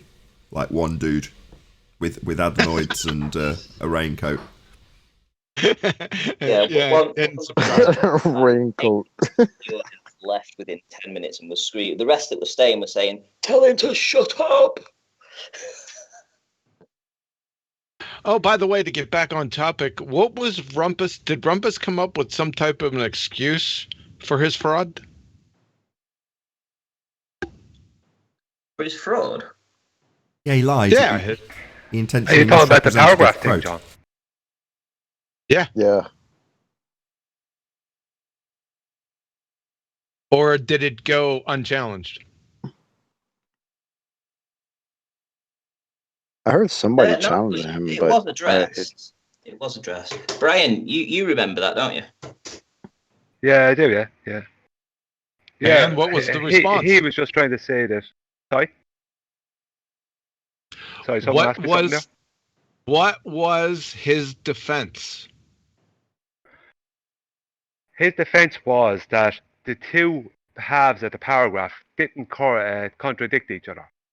And that they were that's both right. You told me about that, Brian. That's gravity right. was a Sorry force. about that. I forgot. Sorry for over talking no you. Forgot we had that discussion. No worries. Yeah. I mean, Quantum Eraser, I feel he definitely has to be challenged on that many more times, because at that point in the night, it was at the very end of the night. And there was not to be all the stuff happened with Nathan and George before that. So the main kind of crescendo of the show had happened already. So I think he should be challenged on that. all the time. I would have I'd be wanting to challenge him on that as often as possible. So the summary of his defense is that Joylan Bloomfield, is that I can't even remember his name. I think his first name's Joylan. His defense is that Joylan Bloomfield contradicted himself. Is that, am I correct?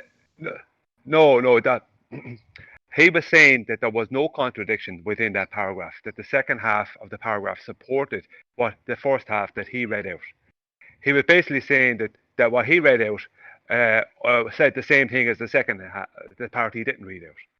And I said to him does he understand the meaning of not? Yeah, I don't think so. Oh, he doesn't want it. Cool. All right. Sorry, you're after breaking up there. Could you say that again? No, I said, okay, he doesn't understand the meaning of not. And I hope I'm not breaking up, voice meter banana. I can hear you now, yeah.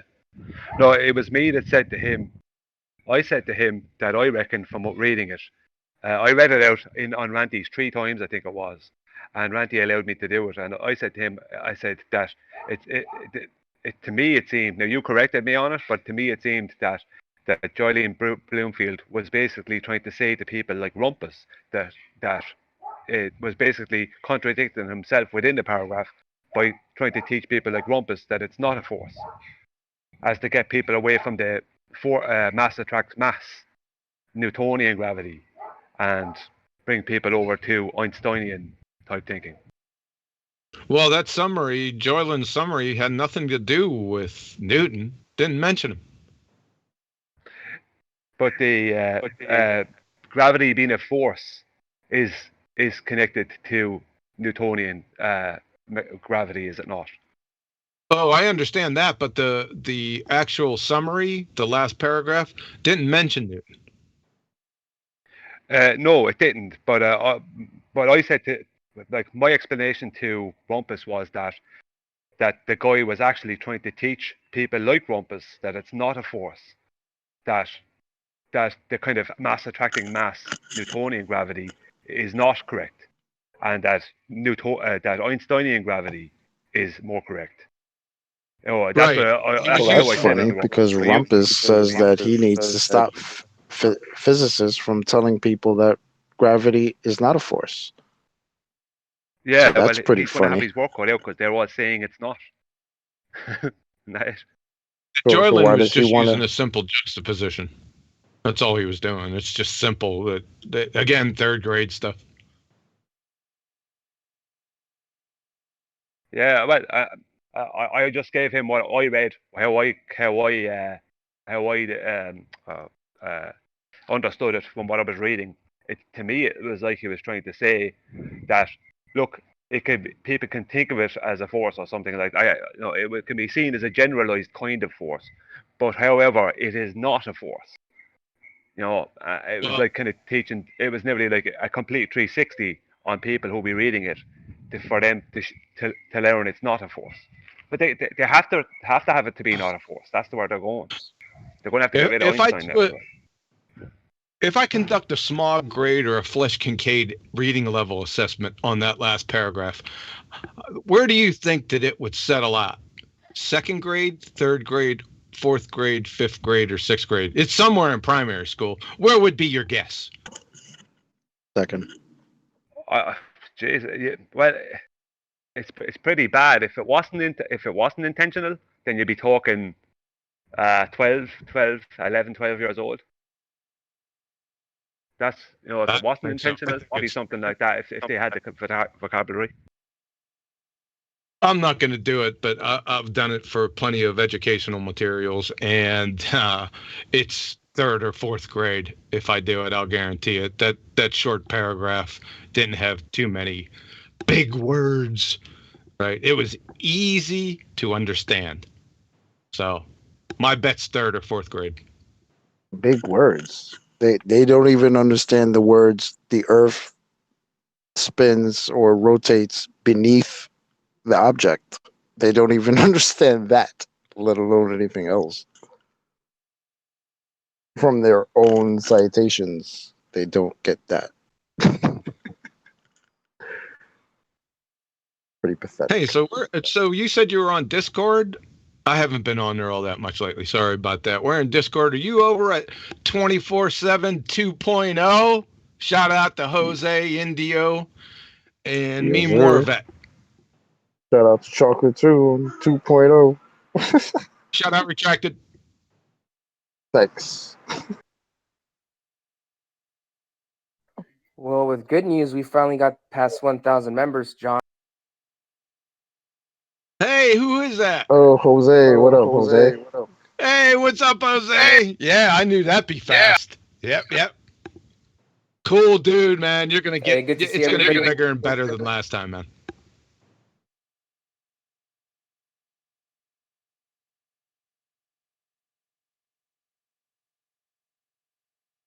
So we at 1,300, Jose. Jose. Nice.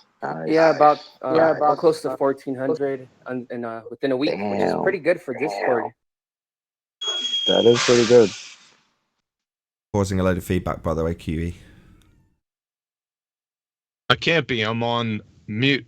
No, not at that moment. I just waited for the conversation to end, so I wasn't interrupting to point it out. What do you mean feedback, man? What's up with voice meter banana, dude? Don't argue. Just accept, like Anthony when he was doing the same when he first got a voice meter, and he was like, "I can't possibly be." Yeah, you are. Yeah, you are. We need some more adjustments then. You're not using your headphones, correct? You're using the speakers on the PC? No, I'm using my headphones. Oh, really? Then yeah, there's something not quite right. Let me check. Make sure everything's good to go. Yep, everything's going, man. It's sweet. Fair enough. You never thanked me for your advert, John. Say again? You never thanked me for your advert, but Nathan did. Nathan said it was the best advert ever. I did thank you for the advert. Did you? Yes. All right, my apologies then. I purposely did, but somebody probably deleted it out of your comment section. Did you fix that problem yet? I haven't found the rogue trader yet. Yeah, I'm not commenting on your videos anymore. I figured out what the problem is. You haven't set Skype up correctly. So Skype is seeing your microphone and not the desk by the sounds of things. So it's between you and Ranty you're getting feedback because Skype is picking up your system sounds and sending them out to Skype regardless of whether or not you want them to. And you need to actually tell Skype to look at the desk. So you just need to change your settings in Skype. Yeah, to what specifically in Skype? Instead of the mic, it needs to see the desk. Let's work on that after you close up. Yeah, no worries. I'm in no hurry particularly. 4 more. There's no fundies being tortured. Is Ranty still there, Nathan? He is, Ranty is still there? Yeah. Indeed, yes. Ranty? Go ahead. But why does George keep on asking you to get rid of me? Maybe you ask him tough questions. Sorry? Maybe you're asking him tough questions. Maybe. He said last night afterwards that he won't come back onto your show if I'm going to be on it. That's what he said in the comment. I might Brian, off your show now. they don't like tough questions. They don't like that. Well, I'm not stopping anybody from coming on, so if they don't want to come on, what can I say? Mm-hmm. Well, okay. If he won't come on, if I'm going to be on, I don't mind if I can't come on those nights. No, I'm happy for you to come on. I'm not making any conditions on the Globers, so I wouldn't expect them to want to try and make conditions on me either. That's fair enough. He starts saying, "Would you take this guy away? Would you take this guy away?" He starts leaning up against whatever it is that's around his camera, and he starts bringing his head from side to side. Then he starts slugging that Dr. Pepper. So I'm having some kind of effect on him. When he starts shaving, then you know you got him. Yeah. Well, if you're around tonight, you can jump on after Sleeping Warrior's been on. Yeah, I'll try to do that. Thanks. Oh, sorry about that. I wanted to talk about Ranty. Yeah, somebody pirated your video, and sent it to me. Yeah, somebody pirated that video and sent it to me because I think you unlisted it, and then they sent it to me over Discord. But now it's private; it doesn't play. So you must have fixed that right after I told you. No, I think it was. I think it was probably Tim Osman that got a hold of it from Trolls versus Trolls. Or no, sorry, Tim Osman got it, I think, and because he always records things live, doesn't he? He's always doing that. So every live stream that anyone ever does, he's always recording them. So he had that, and he sent it to Trolls versus Trolls, and then they re-uploaded it. I was unaware that Timmy did that. Are you saying the Trolls versus Trolls one's private as well now? No, I'm not saying that. No, what I'm saying is Trolls versus Trolls messaged me the next day to ask where the video was, and I said I'm not releasing it. I said I want it to be released. There's enough drama going on, so I'm, not releasing it. And then somebody messaged me and said, "Oh, it doesn't really matter now because I've got it." And then they sent me the link to Trolls versus Trolls, and he had it. And Tim Osman was the first comment in there, and he'd pinned it. So I'm pretty much assuming that he got it from Timmy Osman because he always records stuff,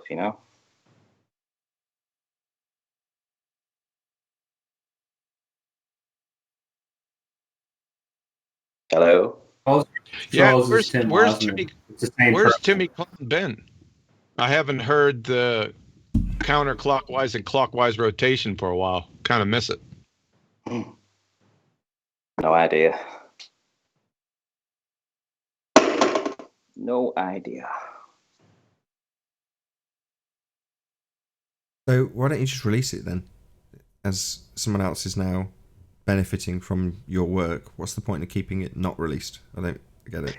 Well, yeah, the issue is, I know, suppose I should release it because ultimately, having sort of looked over it again, George could have left at any time if he felt like he was being bullied. If somebody's getting bullied online, they don't have to return to get bullied, do they? Sorry, let me get it straight. George was claiming I was bullying him.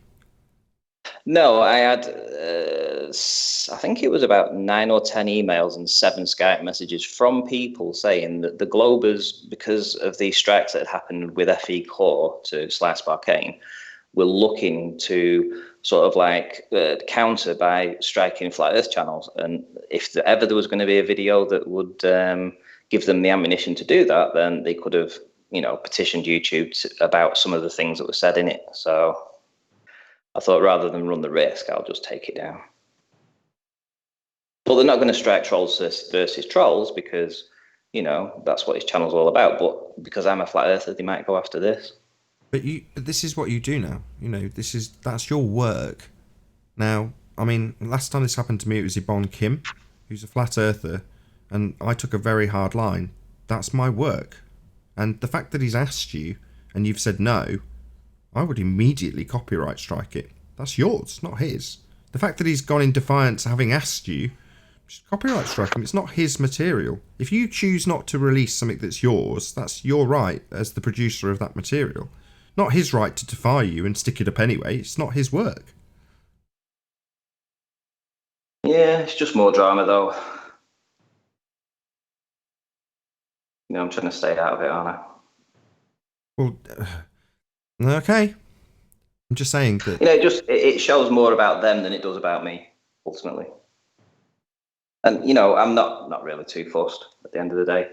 I know I produced it, it was my work, but yeah, YouTube would have just demonetized it anyway, so I wouldn't have made any money out of it. So it's not as if it's going to financially benefit me to put it out. The only thing it's going to do is just give the ammunition for the trolls if they want to try and strike the channel. So I'd rather not take the risk. Yeah, that's fair enough if that's your only reason or your only motivation for not having it up. But like I say, I'm quite fussy about those sorts of things. I'm on YouTube as a YouTube producer of material, and if someone just comes along and takes it, you're like, well, no, you can't do that. But I don't know, that's my attitude.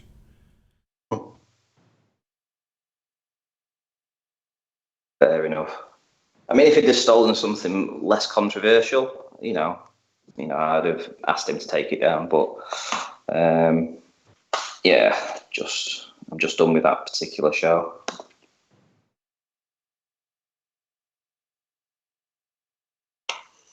Fair enough. I mean, I was thinking I wasn't in any way contextualizing in regards to what the content is. That for me is irrelevant. You put your YouTube hat on, go, that's my material. Doesn't matter what it's about. Who cares? It's just yours. You said if it is stolen. Well, that's what I see it as. It's just stealing your work, your property. Happens a lot in the real world too. Yeah, there's recourse for it on YouTube, fortunately. Mm-hmm. Yeah, I'm just a bit more laid back than that. No, that's fair enough. Everyone's got a different attitude towards it. I take that very seriously. Aye. Hey, Nathan, how long are you going to go?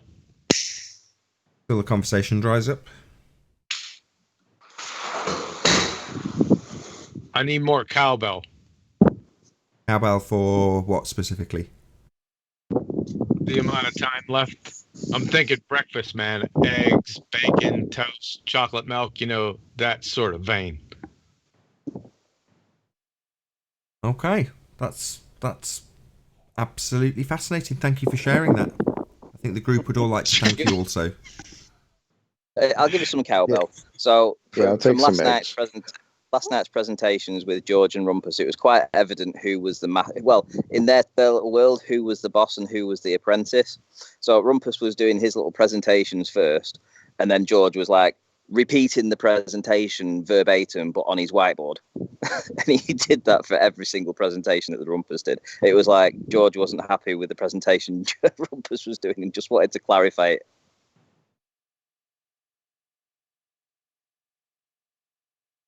Which I found was quite funny because you don't often see the Rumpus backing down like that, Does Rumpus still think? Does Rumpus still think, of his many errors, not the atmosphere, and the second law of thermodynamics doesn't apply to Earth? Is he still punting the two different worlds, the 3D world and the 4D world? That we got people living in both worlds? Is he still going with that motif? I think so. I think he's going with the 4D world for sure. Or 4D. I've heard that mentioned 4D, 3D. So I'm assuming, yeah, probably. So we're in two different worlds? Oh, I don't know. I don't even think what he's thinking. Yeah, are there any ballers? Is Discord still connected? Yeah, there's loads. Are there any ballers? I don't hear that from anybody else, just from Rumpus and, a couple of the cronies over there at Jose Retards. Is there any ballers in Discord that think there are two different worlds that people live in? Got a lot of wind noise, Ranty. Sorry. Well, yeah, I just have to say one last thing. Rumpus was not rumpusing last night for once. That made a change. Wasn't it only his own side? He hasn't got any devastating rebuttals that he has to make sure won't reach the audience. So, yeah, why would he? Did he give any more citations that he quote mined? I'm serious. That's the first time I ever seen a citation from Rumpus in 3.5 years. One. And he quote mined it. He did a lot of drawings. Oh yeah, he does like to draw. Yeah, draw blank. Now back to the question: Discord ballers. Is there any baller out there that's parroting two different worlds, the 3D or the 4D world? Come on, share your pain.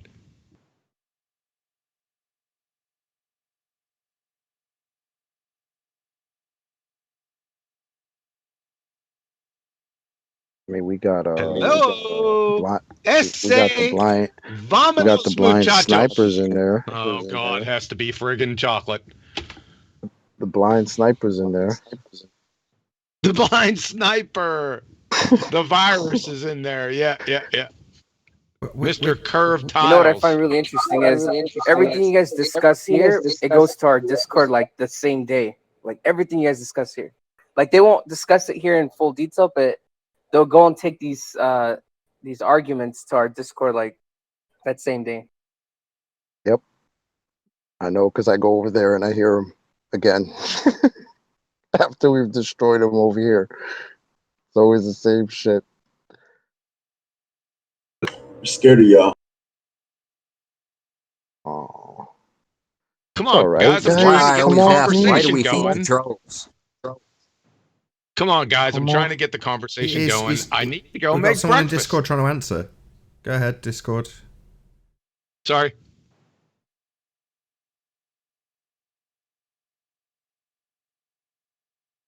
The blind sniper, he's saying a lot in the chat, but he's speaking at all. What's up, IQ? Come off mute and share your pain, Virus. I don't have any pain to share. Oh. Hey, Virus. How many shots you make lately, blind?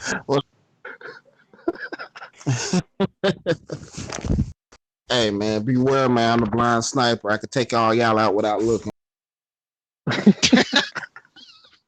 Does Earth rotate underneath snipers' bullets then, Virus? Nah, see, I see Coriolis as conservation of momentum, so Those two things aren't the same.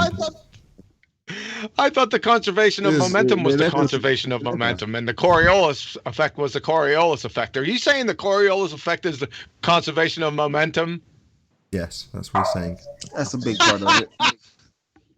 Wait, Virus, if you have conservation of momentum, how do you have Coriolis? Because one side is moving faster than the other. No, it's conserving the momentum according to you. Exactly. Right. No, exactly. Yeah, he just contradicted himself. Get him, Nathan. So, to conserve the momentum of the rotating reference frame is to not have any deviation. Losing the momentum, i.e. leaving the reference frame, as he talks through my demolition of his nonsense doublespeak, contradictory holding position, is that to leave the reference frame, not conserve the momentum, is what gives you Coriolis effect. So these two things are in polar opposition of one another. You wouldn't have any Coriolis effect if it's retaining momentum. Explain more how you don't. Sorry, go ahead.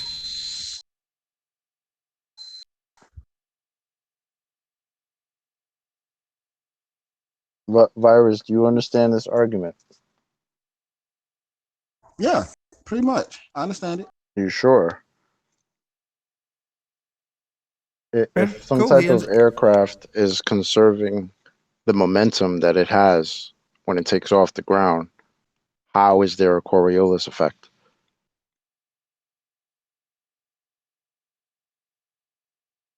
Keep going. I just stated the question. How is there a Coriolis effect? One, if you're on the same side of the planet, one side, like you're at the equator, you're a little bit north, the equator moves faster. If you try to kick something up north, it's going to conserve the momentum and be moving faster than the rest of the Earth. It's simple.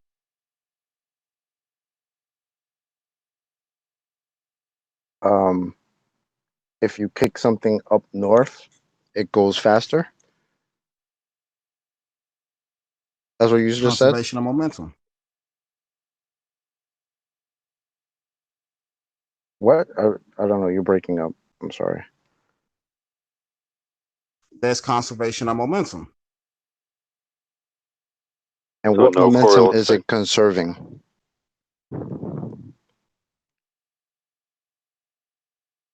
Oh, shit.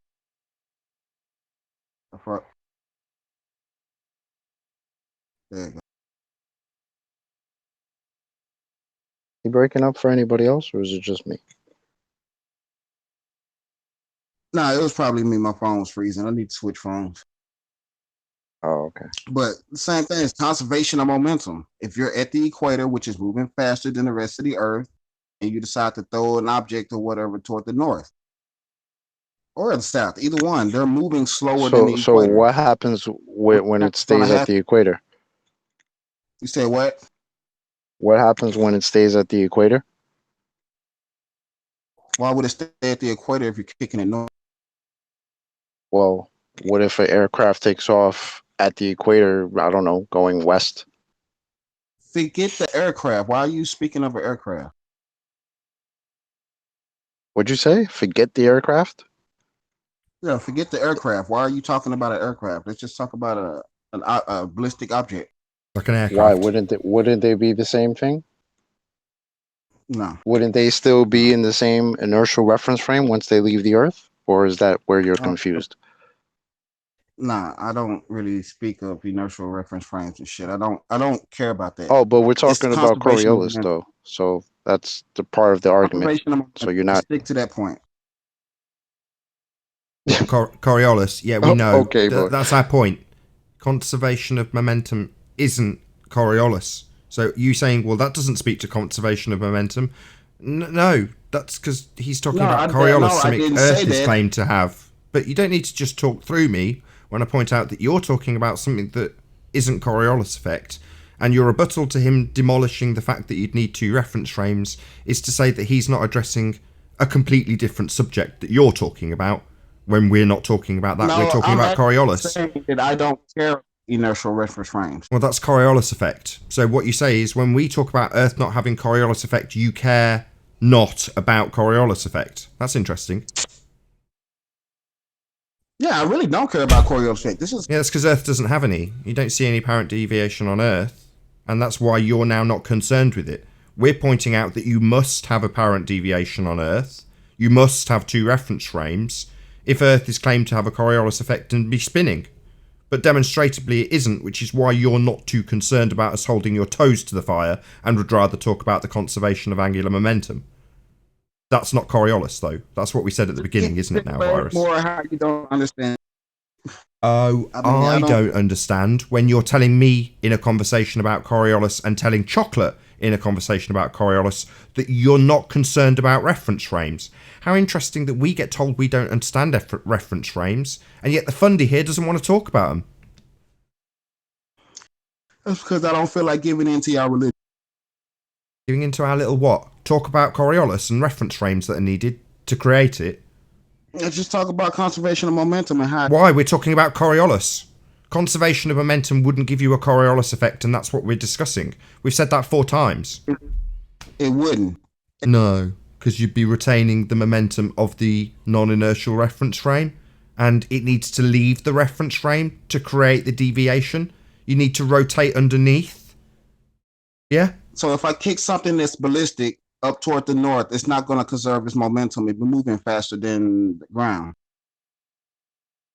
Is that what you're telling me? I'm telling you that Coriolis effect requires you to leave the spinning reference frame to have the deviation. And if it conserves the momentum, you'll talk through me. Rather than listening, you're dumb. So you'll talk whilst being given an answer to the very question you've asked, even though we've already answered it 5 times. Dumb. So things don't conserve momentum. We're talking about Coriolis effect and them leaving a spinning reference frame and you remaining on it to see it apparently deviate because you rotate underneath. Sod all to do with conserving momentum for the 6th time. So y'all really don't understand Coriolis. Yeah, we do. To have Coriolis effect, a projectile leaves a rotating non-inertial reference frame and travels in a straight line. You as the observer remaining on the non-inertial spinning reference frame will observe what seems to be a curved path of the projectile because you rotate underneath. I would say I've just concisely summarised verbally on the fly during a recording precisely what Coriolis is and what is required to have it. I do understand Coriolis. You, on the other hand, when detailing Coriolis, have said you're not interested in reference frames. So no, please don't project your lack of understanding or even willingness to talk about what's needed to have Coriolis as though it's me not understanding it.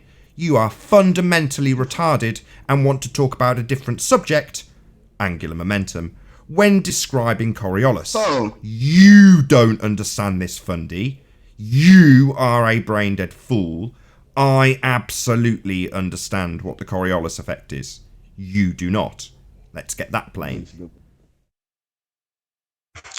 So the people that uses a roundabout to explain Coriolis is telling me the conservation of momentum has nothing to do with Coriolis. That's amazing. That's amazing. Tell me when you're done, mate.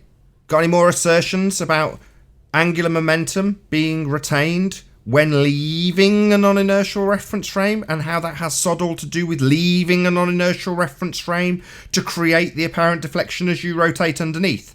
Maybe my concise summary of both your position and the demolition thereof isn't me understanding Coriolis effect, Fundy? So conservation of momentum. Coriolis effect isn't about conservation of momentum. That's the 7th time I have told you. 7th time. Do you understand why there would be a deflection if you're going from north to south, like you're going from the equator up north? And you even talked about the fact that Tell me. The equator moves faster Tell me. Than the rest of the Earth. Is he going to shut up or tell me why there's a deflection? Hey, Fundy, it means a conversation is where you ask a question, pause, and then there's a reply. Not you ask a question and keep babbling on indefinitely. So, I understand why... You can't do it. You can't hold a conversation. Do I understand why there's a deflection when you travel north upon leaving the reference frame of a spinning Earth?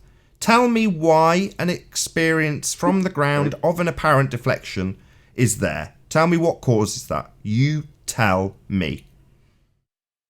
I already told you, Nathan. If you didn't understand, that's not my problem. Oh, right. Well, I'll reiterate then, because I didn't hear you concisely summarise the cause of that deflection. I heard you asking me for it. Well, I'll answer you rather than pushing it back upon you. The reason there would be an apparent deflection when a plane travels north, if you are observing it from the ground, is because Earth, the non-inertial spinning reference frame, would spin underneath the plane. That's why you would observe. And I haven't even finished answering him and he's interrupting me, of course. He's asked me a question which he's refused to answer, said he's answered already. I'm concisely actually answering the question with the reason, the cause I've asked him to assert in his answer, of the Earth rotating underneath the plane as the cause of the deflection. As you asked me to answer, but will not let me concisely finish. Because you're a Fundy. And the cause, the answer you've asked me for, of that apparent deviation, would be Earth rotating underneath the plane if there is a deflection. Unfortunately, we do not observe Earth rotating under planes to cause deflection when they travel north, because if we did, Earth would rotate under planes travelling west, shortening their duration from, say, Charlotte, North Carolina to LA to about an hour and a half rather than 4.5 hours, because the cause of that deflection you want us to detail would be Earth rotating underneath that plane to cause the deflection you're asking me about. Okay, Fundy? Does that answer your question? No, it doesn't. Oh, really? Let me try again. You're asking why you claim there's a deflection of an aeroplane from the ground when it travels north. The reason, as asked by me, is because it's claimed the Earth rotates under planes. That's what causes it. That's what you asked. Unfortunately, that isn't the case, because a flight would be shortened when travelling west in its duration, because the cause that you say causes that deviation would be Earth rotating underneath the smegging plane. And it isn't. So, let me ask you another question, Dan. Why are you asking me anything? You've asked me for an answer to why you have an apparent deflection, which we don't, of an aeroplane when travelling north. And I've said because it's claimed Earth rotates underneath to cause that deflection you Fundies claim happens. But it doesn't, because the plane's flight times would be shortened if Earth caused that deflection by rotating underneath. So don't ask me anything else. Explain why the smeg you're claiming Earth rotates underneath when travelling north to cause a deflection that's negated by the fact we don't have shortened flight times, rather than rumpusing the living shit out of me. He just rumpus. So why don't you tell me this? Which way? No! Why haven't we got 1.5 hour flight times to LA from Charlotte if you're claiming a deflection is caused by Earth rotating underneath? That's my rebuttal. I want that addressed. I'm not claiming that. You're claiming that the apparent deviation when travelling north is because Earth rotates underneath. What direction is the deflection? Sorry. The deflection you claim is caused by Earth rotating underneath.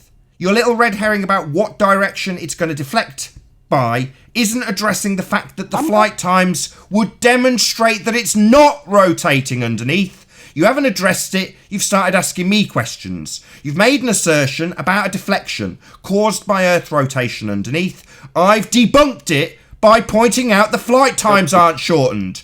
Now are you going to address my rebuttal? Or hand wave it and start asking me questions about which direction this apparent deflection that needs Earth turning underneath to happen isn't happening because the flight times aren't shortened. I already addressed your claim. Oh, did you? Well then sod off back to your fundy church of Globehead. Why are you even here if you've already addressed me? You haven't. What you need to say is, we don't experience flight times of an hour and a half because Earth and atmosphere don't demonstrate Coriolis effect, they're travelling as one. Or some other doublespeak bullshit which I will simultaneously take to pieces like the crap you've asserted about a deflection going north, caused by Earth rotating underneath that plane. Well, it doesn't. Wow, you have a lack of... I'd start the ad homs, asshole. I thought you'd done here. I thought you'd caused a ruckus in the whole argument to do with Coriolis by demonstrating your point, talking through me while I demolish yours. No deflection, you'd need Earth rotating underneath sunshine, and we haven't. Your constant rumpusings aren't addressing my debunking of your crap claim. It goes both ways. For Yeah, you've proven here that you don't even understand this very argument that you're making. So, What direction is the deflection if I'm coming from the... He's just done it. He's done it again. He's hand-waved my rebuttal and gone straight on to his next question about the deflection. That deflection you're asking about would be caused by Earth rotating underneath. Demonstrably not the case by the flights not being shortened with Earth underneath rotating. Now, are you going to address that? I already did. Oh, well then why the hell are you still here? You've clearly won. Clearly you've already addressed it, which is why I'm getting ever more pissed off with you. Stating the same point, why don't you repeat your demolition of this absolute demolition of your crap point? Your point is that planes deflect when going north. How do they deflect, you ask? You asked me and I told you, because apparently Earth's rotating underneath in your fundy sphere belief. Well, no, it isn't. Because the plane times would be shorter when going west. Nathan is just arguing with himself. Mutter, mutter, mumble, mumble, no address to my rebuttal. You're funny, Nathan. No, I'm taking a dump on your religion. Your claim is that planes deflect in a certain direction that you're now going to start asking us about. And I'm saying to have any deflection in any direction, Earth's got to rotate underneath, hasn't it now, Fundy? But if it did, the flights would be reduced. You're going to tell me I'm funny? You are. You think someone... It's not funny to me, you stupid dick. We've been lied to here on a fundamental scale by scumbag zealots like George Netanyahu and Rumpus. You come here and think it's funny. We as a people have been lied to on a massive scale. And you think it's funny? No, it's not funny, dick. They're telling us Earth's spinning when it isn't. You lied to everyone. Let him get his I lie. remember that. You lied to everyone. 36 times you guys lied. Oh, here we go. More fundy projection. I point out how it's a lie. and we don't experience Coriolis deviation. It's not a demonstration of Earth rotating underneath aeroplanes, because they don't. And I'm told about how I lie. Suck it up, fundies. Us pointing out how you've been lied to by your keepers isn't your excuse to attack me, the little man pointing it out to you. Just suck it up. You've been lied to. The fact that we recognise it and you find it humorous isn't an opportunity to tell me how I lie. I'm not telling the world they live in a bloody vacuum. I'm not saying we spin. That shit is punted on you, and you think it's funny. Nathan? You're telling the world that they don't live in a vacuum. No, they don't. It's a violation of a law of nature, Dawn. Equally unprovable. Unprovable? It's a natural law! And they laugh. We point out how laws of nature debunk their zealotry and how their priests tell them they live in a vacuum, and rather than any actual acceptance of how they've been lied to and we're proving it, they laugh. Share your pain, Nathan. My pain is their pain. Looks like. I'm trying to explain to fundamentalist religious zealots that they've been lied to. That's why I'm annoyed. Not these dicks. These are my amusement. They're my little fuzzy trolls. The people who continue to assert this shit with some sort of authority, claiming they're educated by the powers that be, are fundies like George and Rumpus. And they will tell you that they've got the education to be correct in their assertions. Right now. Carry on. Why are you rumpusing the You're helping crap people out of me, learn Dawn? about their real reality and truth. Why are you You're helping rumpusing tell the the truth truth right now, perfect job. Yeah, this is painful for the fundies. So Discord rumpusing starts. I'm pointing out how stupid they are to not realise they've been lied to. You're stupid. We've realised how stupid you are. We've realised how big the lie is and where it doesn't work, and we're telling you. And when we do and we get to the conclusion, you think it's funny. See? I don't think being lied to on a massive scale is funny, but you do.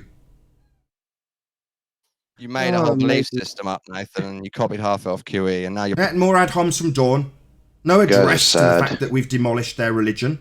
Yes, that's what you need, Nathan. What I need to teach you reality. Job for you, Nathan. This is constant ad homs. This is all directed at me. When I'm in the chat and this happens, and I take apart the fundies' religion from the chat in text, all I see is my name over and over and over and over again in the chat feed. So do it now. Say my name, bitches. You know what? I'm the one taking apart your religion here.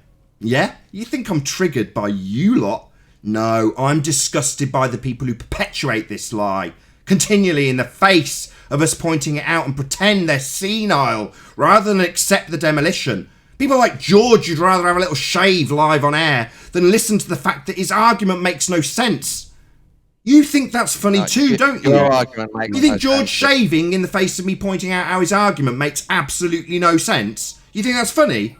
We live in a dome. You think we live in a dome? Now it's time for perpetual strawman time. The puddle of lies, and that's the Time truth. for ad hom and strawman. Keep it Everyone up, else fundies. is retarded, but now Say my Nathan's name. teaching us all. Say my name. Earth is George. actually a puddle of Say my lies, name. and we've Come all been on, deluded bring on all the this ad time. homs. That's what I mean when I say my name, bitches. No rebuttal, just ad hom. Say my name. Hey Nathan, man, my name is Akumu Virus, man. What do you think I'm gonna do when I come on your show? Do you know what Akumu means in Japanese? It means nightmare. I didn't call you names. Virus. I asked you about the reference frames when talking about Coriolis, a fundamental necessity to that conversation, and you told me you weren't interested in talking about that aspect, the reference frames aspect. So you're fundamentally moronic. Eleanor's crying again. Great. I wonder why. You know, it's funny that you avoided the whole which direction would the deflection happen if I'm going to the equator and shooting north. He did. I never answered that. Because it doesn't matter. And that's what you guys don't understand. The Earth would still have to be spinning underneath. This is why you guys are so stupid and being put on display right now. This is hilarious. Keep talking about direction. Keep going. Go ahead. Go ahead. Okay, so to say, for instance, if Earth is spinning from west to east, right, and we're at the equator and we throw something north, why is the deflection toward the east? How is that deflection happening? Why is it toward the east though? I'm trying to. How I'm trying to get how this is it understanding. happening? Don't ask me about the direction. How is that happening in the first place? No, I need to ask you about the direction to make sure you understand it. That's No, part I of need to the know premise. how it's happening before we can worry about the direction it's going in, right? It would have I to already actually gave you my happen before because you already know before what you my can direct it, answer right? is. You already know what my answer. You already. They don't know. None of them know. Yeah, we know. You asked why it's deflecting. Because Earth's supposed to be rotating underneath. That's why. Listen to the answer, Fundies. Because Earth's supposed to be rotating You underneath. Googled it? Is that concise enough? Let's try it a It third time, does. see if they all interrupt. You say it doesn't. It's Just because you happening say it because doesn't- Earth's supposed to be rotating underneath. It just isn't. So basically, what you're saying, the Earth is rotating underneath. No, it's supposed to be rotating underneath the cum virus. It's just not. So that's what we observe. That's why people talk. Oh, we observe it. No, Dawn, we don't observe it. Helicopters can hover. They don't demonstrate any apparent deviation. The Earth's not rotating underneath them. That's not what we observe. But I'll get rumpused while I point out where they're wrong. They've got a religious belief. They think that's what's demonstrated in reality. I point out that it isn't, and they'll all talk through me indefinitely because it goes against their religious belief about a sphere Earth and how it works. Point out shit. You I proclaimed don't it. think you want to answer the question because it goes against your cult belief. Your question is, why is there a deflection left or right when travelling north? Answer, there isn't. It should happen, and it should happen because Earth should be rotating underneath those planes. That's the answer. You're lying about deviation. What a silly thing to lie. See, Dawn, on the other hand, needs to jump in to make sure the audience thinks I can't answer by interrupting the conclusion and the concise summary and the answer and the debunking of the claim by talking over the top of me. Online. Again. It's disgusting. You didn't explain nothing. You just proclaimed things. Can any of you guys actually define the Coriolis effect? You may as well be a Bible literalist at this point. Any mate. of you guys? I'd respect you more. Can any of you guys define it? Because apparently you guys don't even know what it is. Great question. Great question, How does that Chocolate. happen on? Give it to him again. Can any of you ballers you guys have a define good the answer for Coriolis the, effect hurricanes for us? rotating. Moron who keeps talking. Google I'm what asking you a Coriolis question. means, dude. If you're that interested Define in the deviation, Coriolis effect. Google it yourself.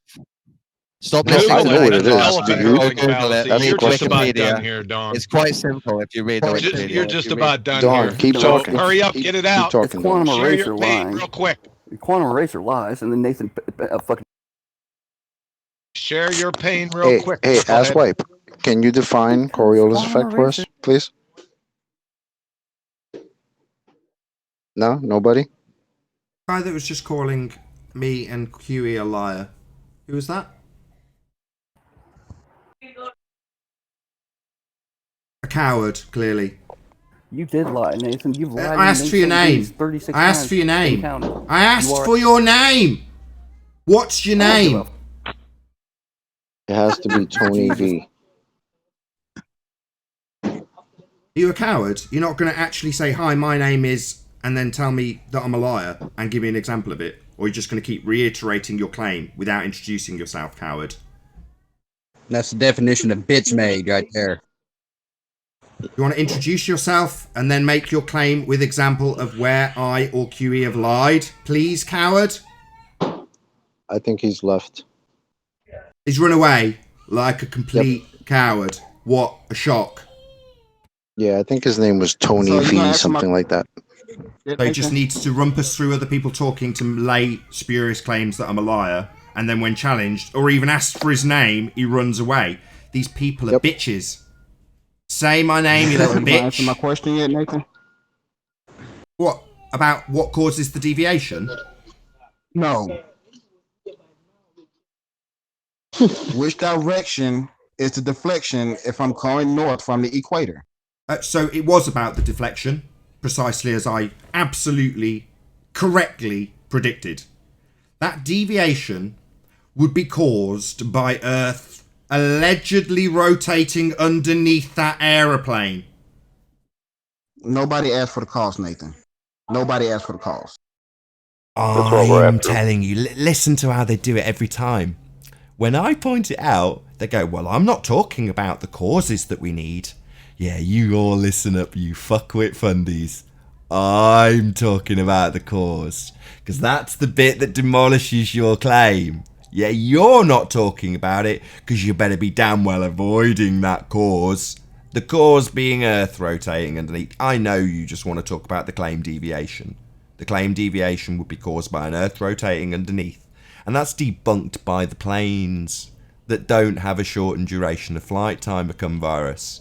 You're not going to get past this and keep asking us like somehow we're avoiding your question when your question's deemed irrelevant by the causes not being in effect.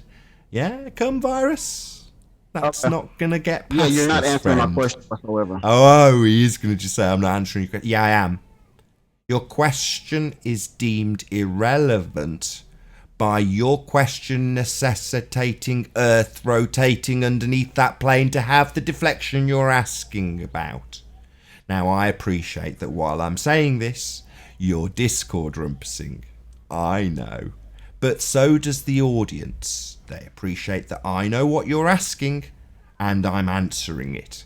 You can't have a situation needing explaining about deviation if you first don't have the thing that causes the deviation. And that would be Earth rotating underneath that plane now, wouldn't it? And if Earth's rotating underneath that plane, as I've said about 17 times, the flight time would be reduced when travelling west, demonstrating Earth isn't giving you that cause that you're asking for us to explain. Understand now, virus, or not? Maybe again. Yeah, I understand that you don't understand. Yeah. Tell me I don't understand again. Yeah. I don't mind. I could do this all day. I do understand. You're asking about how it would deviate or which way it would deviate or something about the deviation that would be caused if Earth rotated underneath an aeroplane. And I'm pointing out that if Earth's rotating underneath an aeroplane to give you that deviation you're asking us about, we'd have shortened flight times when travelling west. Maybe you'd like to address that, because it undoes your argument. Anatawa Baka. Pardon? Anatawa Baka. Let's take it as that. Sounds like gibberish. Essay! Hey, gringo! Answer the question. Hey, the eggs were great. Thanks for the break. Did he answer? He's not going to answer your question, Nathan. Did he answer? I am interested. When I left, I was laughing real hard when he said the conservation of momentum and the Coriolis effect were the same, and then he said that with the conservation of momentum, the speeds don't change. Yes, exactly. What? Can you explain the conservation of momentum? You said because there were different speeds, and then you said the conservation of momentum. But if you had the conservation of momentum, you wouldn't have different speeds. You contradicted yourself when I left to get breakfast. Did we iron that out yet? The ground is moving at different speeds. That don't make sense. The equator is moving different than the Tropic of Cancer and the Tropic of Capricorn. They're moving at different speeds. But what does that have to do with my question and claim? What does that have to do with my question and your claim? I'm sorry. Say that again. Right. When I left, you said that there were different speeds, but then it was the conservation of momentum. How can you have the conservation of momentum and then have different speeds? Because momentum wouldn't be conserved then. You must not have been listening. If you're at the equator moving 1,000 miles per hour, but the Tropic of Capricorn or the Tropic of Cancer are moving different speeds. Conservation momentum will allow something to keep going 1,000 miles over those, which would make it move faster than it. Since you rumpus me, I'm going to have to stop you. So, focus, Fundy. Mr. Blind Sniper, let me say this slowly to you again. Before I left, you made a claim that there were different speeds, but you had the conservation of momentum. So how can you have different speeds and have momentum conserved? Because right now, that is a contradiction. Do you understand? Yeah, you can either be on a disc I already or answered a sphere. your question, QE. Were you not listening? Okay. You can either be on a sphere or a disc and have the same conservation of momentum but different speeds. He said it like 10 times, Quantum. RC Meister, nobody talking to you. Can I give it a try? Oh, no, Zanuck. He's You cannot. asking virus. R.C. Meisty, Mr. Fallacy Guy. How can you have the conservation of momentum and have different speeds at the same time? Please. Because you're going to have the same angular velocity either on a sphere or on a disk that is spinning. He said different speeds! Yeah, they're going to be different velocities. You're then really you can't have conservation of momentum! Do you even know what the conservation of momentum is? Yeah, a little bit better than you, apparently. Ah, right! Dude, if you have a sphere at different No. What's the conservation of momentum, please? Let me Google real quick. Oh my gosh. What's the conservation of momentum? And I want a citation. Hold on, I'll get the live chat. All right, I'm in live chat. Conservation of momentum from R.C. Fallacy Meisty.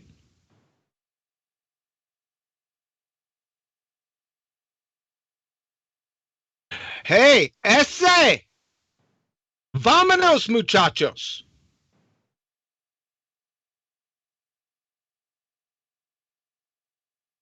This is the part where they pretend they didn't hear you, and he's driving, and he's busy, and yeah, that's what's going on. Where'd he go? Did he run? Did he run away? He's not. He left. Oh my goodness gracious, boy! Wow, You know he really why? left. Nathan was asking. Yeah, he left. Nathan was asking and telling people why he was disgusted with the lies, and all the ballers, they just snicker and laugh. They like the Waller in those lies. You know why? Because they follow their father, and he was a liar from the beginning. That's why. Yeah, That's why. They enjoy it.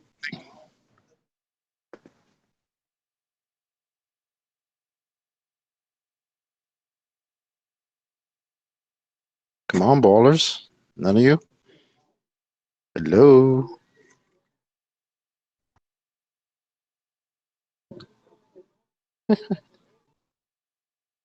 Yeah, I would love to know about this Coriolis that I never accounted for during my military career that I should have. It's very AI, what's up, apparently brother? I missed every time. Uh-oh. We got another soldier on board. Tell Yeah. him. Who is this? That's AI. You may Over remember AI. Omega. Oh, is that AI? He's a former soldier? Go ahead, tell him about the Coriolis effect in firing weapons. I never heard of it. There you go. You never heard of it. Where have we heard that before? From a veteran, right? I don't know, pretty much anyone ask in my old unit. Right. What was your MOS? 19 Delta. Oh, that's right. We talked before. That's right. Cool. Yeah. Yeah. Scout. Yeah. Scout, gunner, armorer, range operator. Oh, the ballers are dead. I love it. I don't have to say anything. I could just sit back and listen. Go ahead, AI. I mean, we never covered any kind of spin deflection whatsoever. Not once. Never even heard the term until long after my military career was over. So I would think that if it was so crucial, I must have heard of it somewhere. I must have been late to work that day. It must have been a Mandela effect in the manuals, you know, where it just disappeared spontaneously. Ballers, are you listening?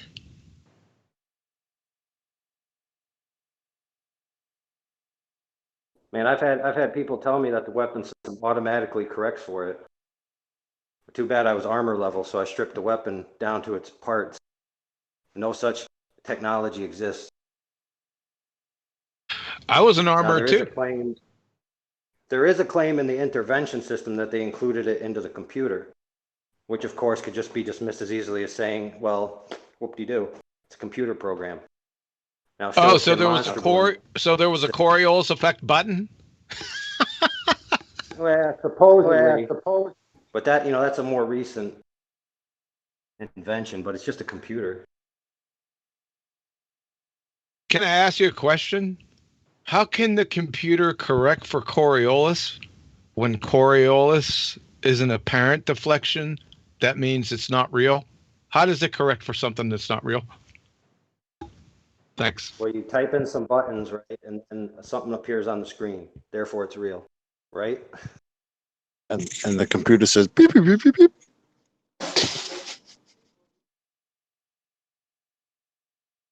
And how many times did I tell these guys they go search for the field manuals, the FMs, right?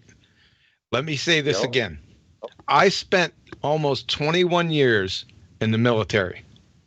My primary MOS for half of my career was 11 Bravo infantry.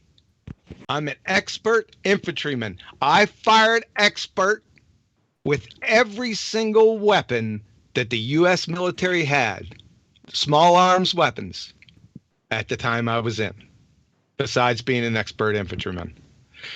I used a field manual 2 times in my career. The first time I opened one up was studying for the E5 board. The second time I was studying for the E6 board, Staff Sergeant board. That's the only times in my entire career I even opened a field manual up. You can have Jimmy Hoffa's burial place inside the FMs in bold type and underlined, and nobody would ever see it. So you can stuff your field manuals where the sun doesn't shine, people. You have no clue. All you have to do is ask any active duty military and they'll tell you straight up. And if you say Coriolis effect to someone that's ever fired a weapon, I'm not talking about a spoon, right? I'm not talking about those. Even spoons would know this from basic training. But if you say this to any active duty military, they will laugh in your face. Got me, clowns. Thanks. And with that, I'm going to say a huge, massive, enormous thank you to all of you who did tune in on the Nathan Oakley Premiering stream for hopefully smashing the super chat, liking, commenting, sharing, subscribing, and all that good stuff. Be sure to check out nathanoakley.com and the Flat Earth Debate Forum to keep up to date with the community debate. Another massive thank you to all of today's debating panel for making this after show possible. I've been Nathan Oakley, and I'll see you all in the next video. Oh, what a day! What a lovely day!